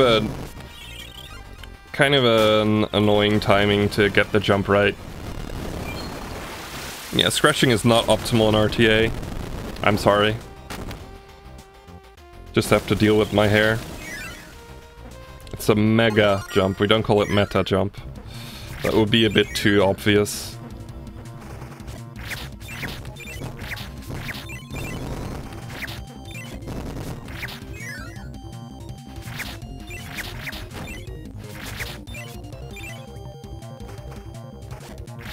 So here we're just moving through. Another important part about using Meta Quick is the Meta Quick timing. You saw me hold the Meta Quick for a little while. This is because if I used it instantly, I would have an awkward Meta Quick timing right here. Instead, it's right after I do that one dash, which is really useful to keep in mind to time your Meta Quicks right. It takes about 10 seconds to let a Meta Quick run out, so need to rat that out. Oh, sorry for that. Kind of let my 3DS on my desk there. So here again, Bugsy can go up there, but we can just shoot him down with our up stabs.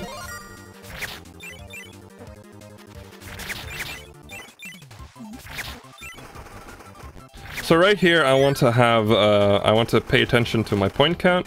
I have 47 points, which is extremely good. Like, that's beyond perfect.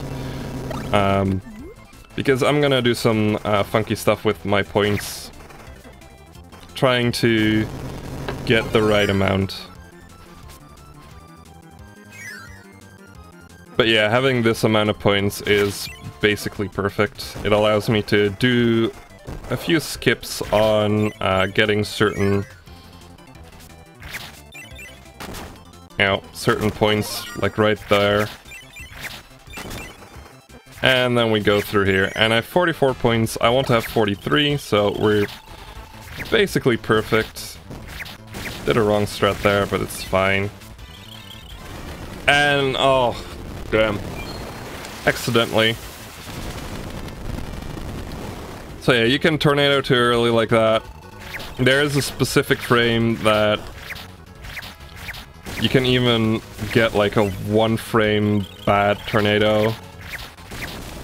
And that's probably the most painful thing that can happen in a speedrun. That one was just way too early. So you might have noticed that in the Kirby Dynablade we could skip this boss, but for some reason in Meta Nightmare Dynablade we have to fight against that boss real quick, right before going into Dynablade.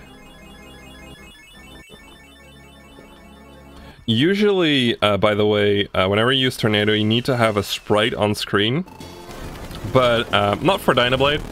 For some reason with Dynablade, and it's the only exception, we can use the Tornado whenever we like, so we can just use it right here. And then shoot her down really quickly. And on to the next section. So now we're gonna go through the Great Cave Offensive. Now, you might be thinking, oh wait, this is 100%, so we have to collect all the treasures again? Luckily, all the treasures have been replaced with small food items, so yeah, we don't have to collect all of them. Of course, unless you want to yourself.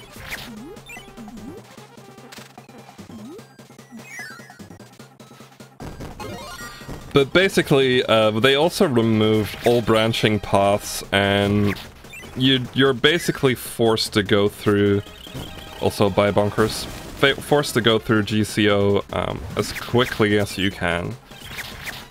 Which is really nice. It's nice that the developers allow you to do that. It basically changes a 20-minute section to a 3-minute section. 3.5. Anyways, get to fight against Fatty Will again. He dies kinda quickly with 2 hits before using a tornado.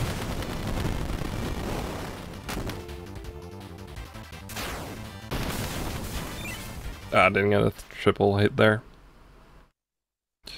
And on to the minecart section, and as per usual, we're skipping the minecart because minecarts are slow. Cool thing about the minecart section is that you get a lot of points going through here, which basically enables me to keep meta quicking as much as I'd like.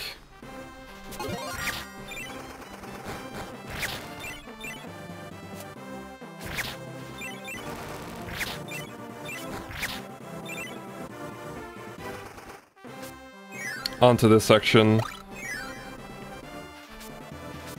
And here we have, once again, computer virus. So yeah, this is the 5th computer virus. We only have 1 more to go, and then we're done with computer viruses, which is really nice. We can one-cycle this magician without using a tornado, like such, which is really nice. Saves you a bunch of time. It's actually funny, with Kirby you get like stats like puffiness, roundness, cuteness, and with Meta Knight you get stuff like coolness and mask shine and foot speed. Stuff like that. It's kind of funny. Another quick little minecart section.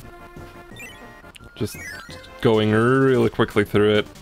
And you can see here that the tower doors are locked, so the developers are even telling you like, hey, just don't go in here, just keep going. Which is really nice. They also like removed doors, you might have noticed that in the crystal section, and right here we're gonna see that again, that the right and left doors are gone, and we can only go through the middle door. Which saves you the embarrassment of missing it. And there we got some nice little movement. Again, using shield drop to skip a little animation there. My man Rock is killed kind of quickly with a tornado.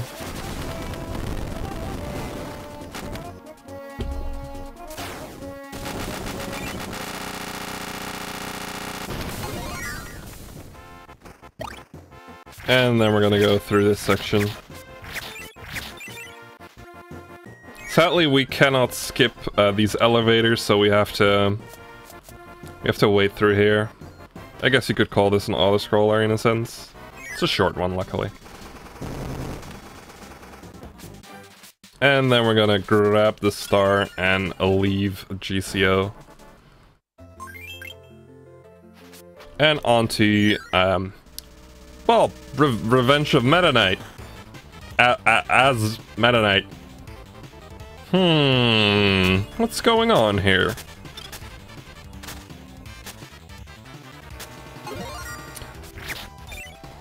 What I always like to theorize is that Meta Knight is angry at his followers for not being able to stop Kirby, so he's just gonna murder them all. I like that version. Anyways, in Meta Nightmare, we do have to actually kill Heavy Lobster rather than waiting like Kirby could do. So right there, we just kill them. And we're gonna do another meta jump. Mega jump. I said meta jump. Wow, you guys are infecting me. Mega jump.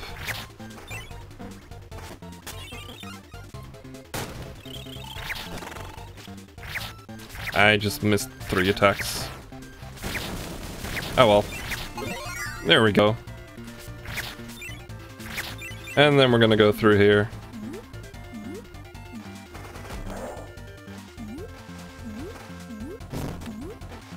So, I heard you guys liked auto-scrollers. So yeah, it's not really much I can say at this point.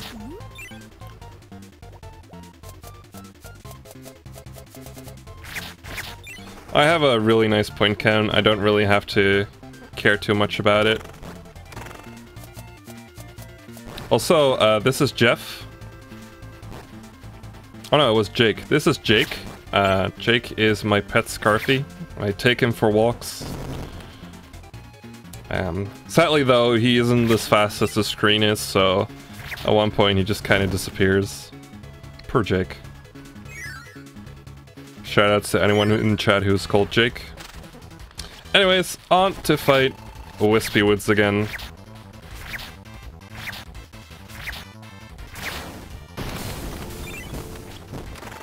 And then we're gonna use a tornado against Twin Woods.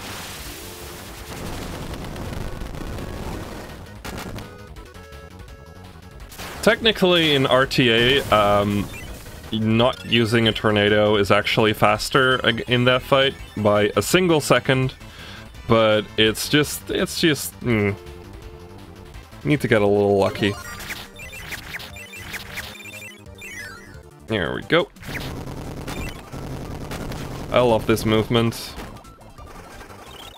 It's just so clean to do it like that, even with the damage boost.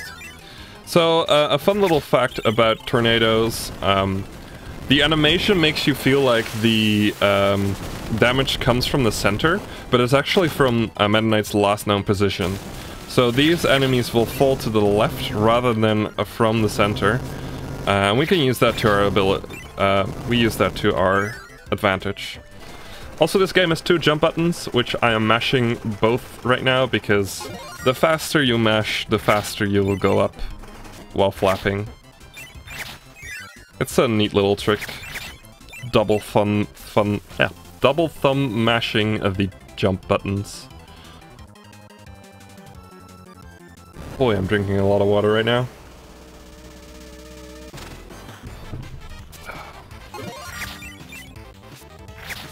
So here we can skip the little catapult simply by flapping over the Gordos. And onto the Meta Knight's fight.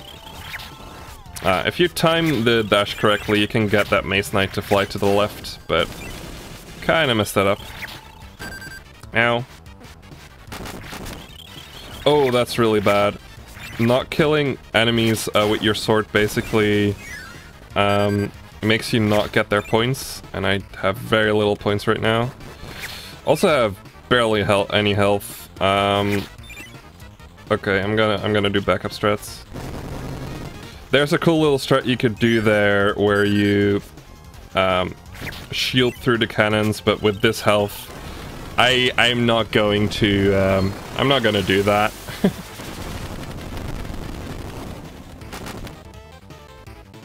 Because whenever you die, you will lose all of your points, and losing all of your points is bad because, well, we're doing 2 tornadoes in a row like this.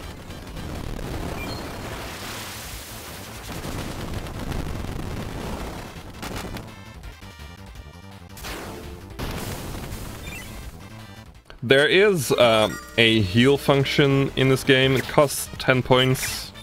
It heals you up to full. However, as the one of the best Meta Nightmare Ultra speedrunners out there, I have an honor to uphold: never to use heal. Because if I use heal, I will lose my honor. So yeah, it's a bit of a meme in the community. If you ever start out with Meta Nightmare Ultra, please use heal. Please just use heal.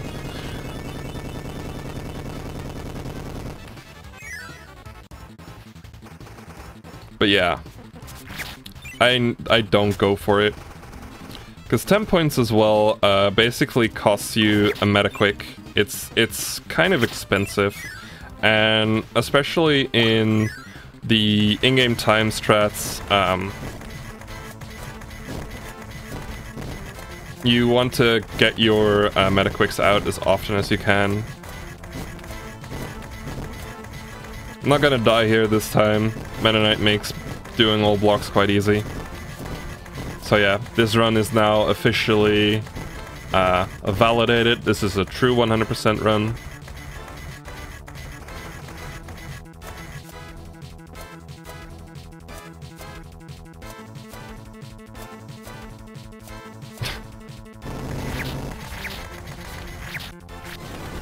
And against Heavy Lobster, we use 4 hits and then another tornado to kill him kind of quickly. It's just nice.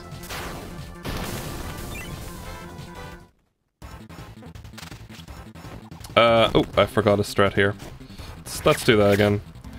So I need to have a good amount of points, which I don't have right now. We'll see how I'm going to fix that. I'm gonna fix it like that. Okay. So I want to have a certain amount of points because there's another tornado coming up right here, and there's not too many points to go around for this section. Gonna go down here again to press this button so we can use the elevator to go down. You can technically use a tornado to press that button, but that's not a good way to use 30 points. Because coming up right here we have the Reactor fight. You know how Kirby does... Wow! I did not check my points! Good job, me. There we go. So, Meta Knight can use a tornado to instantly kill the Reactor like this. I didn't have enough points at first. Oh my god, that's kind of embarrassing. Anyways, with the Reactor kill, the Meta Nightmare Ultra version of Revenge of Meta Knight ends, so we don't have to fight ourselves like in the original Meta Nightmare. And here we have a nice little task thread to get some points. I kind of overfarmed, but that's fine. It's nice hitting the point limit from time to time.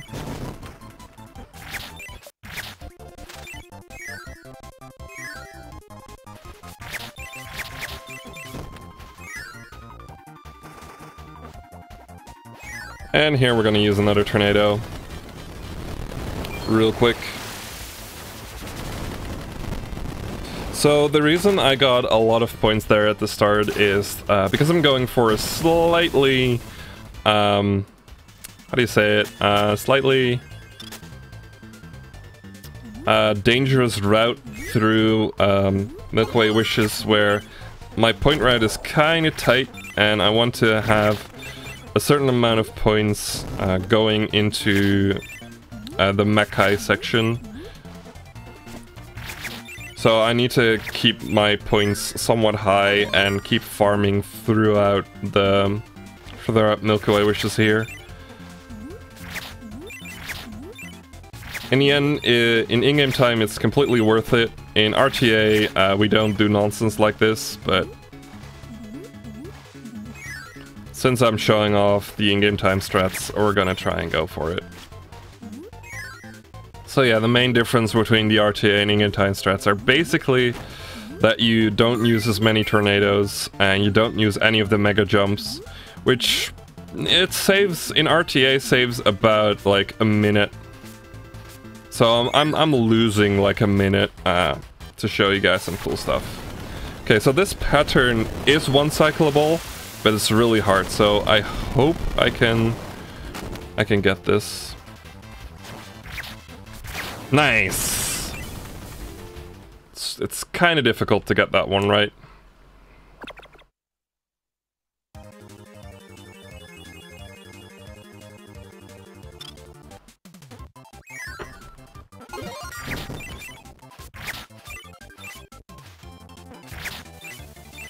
There we go.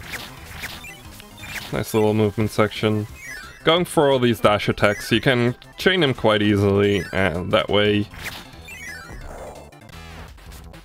your movement is really strong. You also have like invincibility frames during the dash, and it deals a lot of damage, so that's why you see me use it so often. Anyways, on to Hot Beat, which is kind of difficult to do with Meta Knight.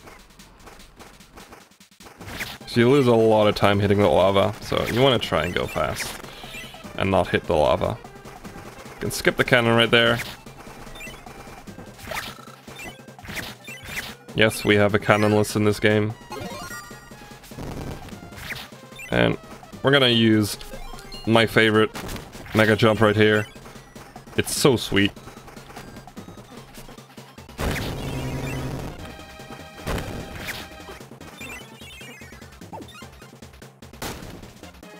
Yeah, I was afraid of that. I shouldn't have used that. Anyways.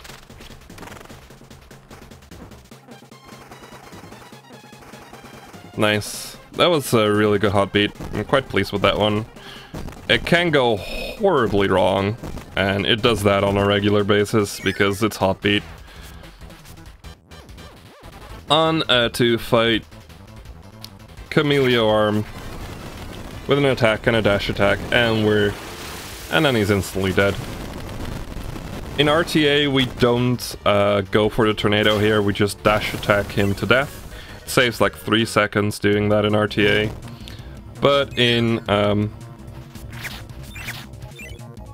in-game time it is faster to tornado. Ow. So KV is in Meta Nightmare Ultra I like to call the Restoration area, because it has a lot of mid-boss fights and health drops, so you can get a lot of points and health if you've lost it.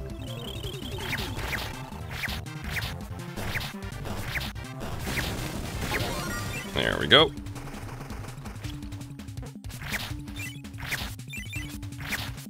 And on to fight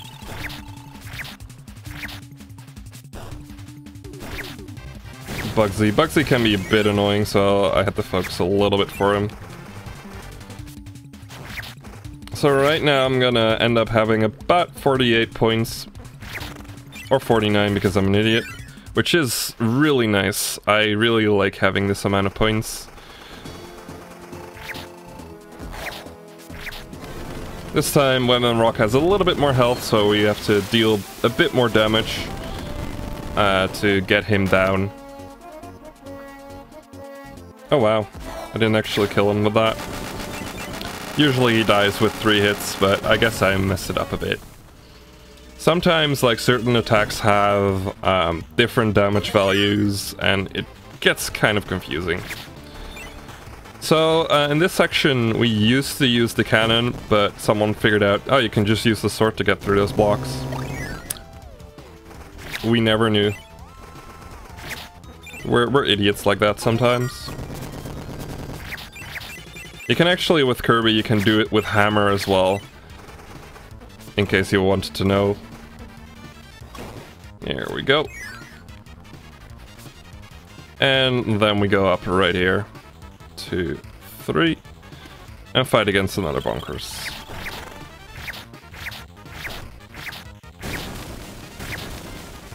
And now I have 32 points, which is absolutely perfect. This is what the entire, like, high point rat was leading to try and get a tornado on this heavy lobster, which in-game time it probably saves a bunch of time, actually.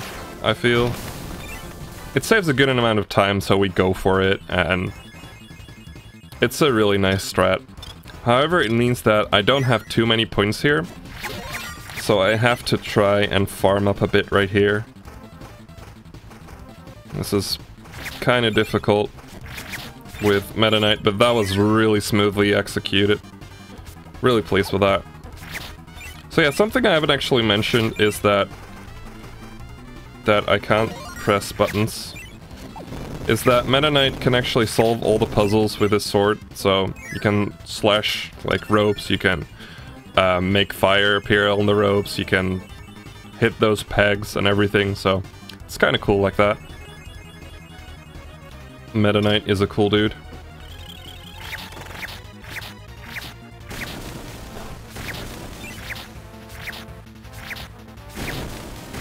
And we get a fight against that one. You got 26 points. By the end of this room I want to have 31, so I need to get 5 extra points. I'm saying that out loud so I know which enemies I need to farm, which is this one, and these two. There we go. And on to our final computer virus. After this, we're finally done with dealing with this kind of bullshit.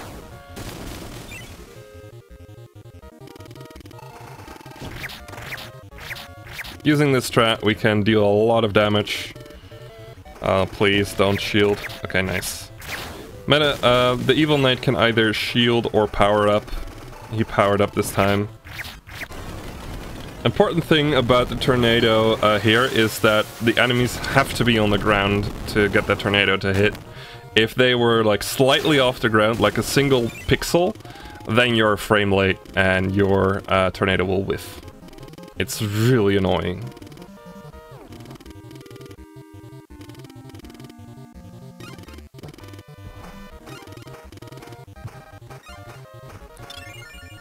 So here, Meta Knight has collected all the power of the planets and asks Galactic Nova to fight the strongest warrior in the galaxy. And who is the strongest warrior in the galaxy? It is Galactonite. So we get to fight against him. So note that I don't have enough points for a tornado. This is going to change, hopefully, if I don't get the perfect storm lock here. Thank you. So, Galactonite summons minions, and these minions give 3 points each, which allows me to get a tornado. And we're gonna use that tornado to kill him before he does this attack, because this is completely random if he goes for minions or a laser here. And Well, we got lucky with the laser anyways, but we like to make sure that we don't have that RNG moment ruin things. So anyways, this is the only unskippable cutscene in the game. Don't ask me why, but we get a nice little moment to stretch after 2 hours of gameplay. We finally have nothing to do for once, which is nice. I like it. It's a nice little thing right at the end. And we got a short screen of my in-game time, which is a sub 25, which I'm extremely pleased with. It's what I like to what I like to get on any random in-game time Meta Nightmare run. So I can already tell you guys that I'm going to be overestimate. Oh well, it's an estimate. Anyways, we're up on the True Arena. Now the True Arena is basically you fighting against all the new bosses, and they're really strong and powerful, and of course we are going to use Hammer to quickly go through this.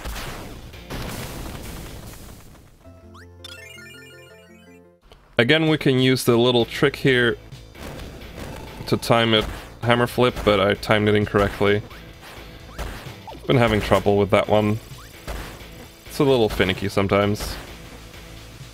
But yeah, I like to try and not get too much damage, because if you can see in the rest areas, you only have small health small health drops to heal you up.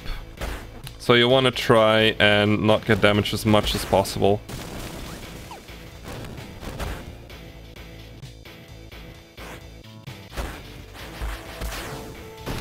It is honestly quite easy to die during the True Arena, even in speedruns.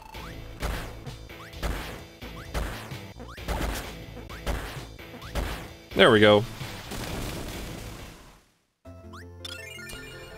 The only thing that I won't be playing safe on is Kabula right here, because it's just not worth it. And if you get lucky like I did, you barely get hit at all.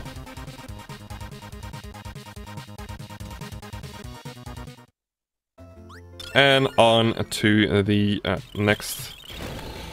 So these mid-bosses take at least 2 hammer flips each, which is kind of ridiculous. They have so much health in this arena.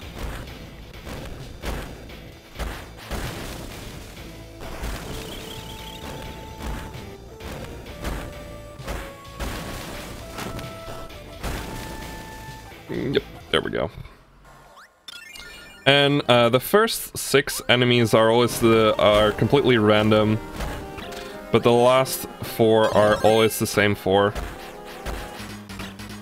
I'm taking way too much damage there. I got really lucky that I could grab my ability almost instantly, because all the nets you see like around the arena here are electrified, and if your star drops into that, you lose hammer. And 9 times out of 10, that's a reset on the arena, which I don't want to do.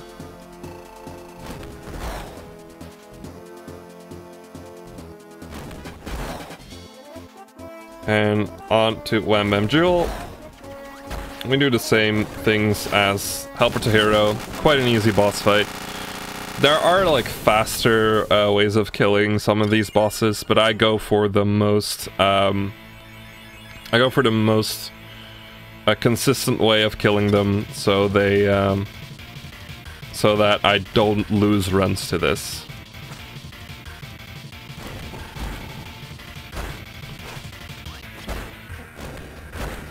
So you can kind of manipulate...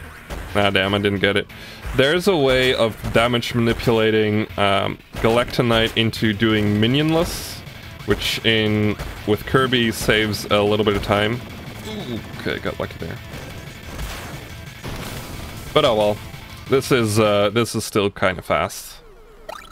And on to Mark's Soul. So this is the first iteration of Soul bosses, which the Kirby series is kind of known for now.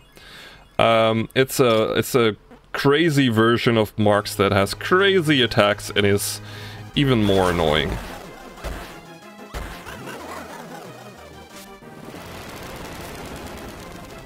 So I kind of need to focus. It's a little random where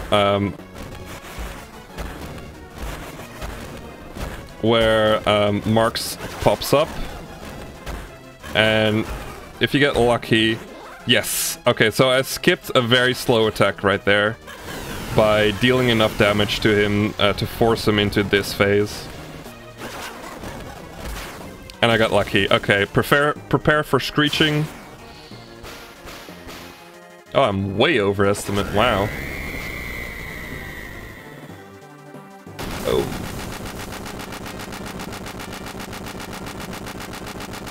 And that is the end.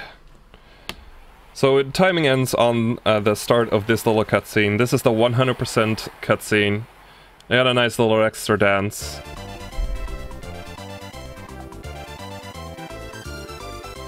Which is cute. So yeah, that is Kirby Superstar Ultra 100%. Thank you all for having me here. Up next, we will be having, let me quickly look it up, we've got Valkyrie Profile, Covenant of the Plume, any percent by Dragon Dark SDA. So, stay tuned for that one.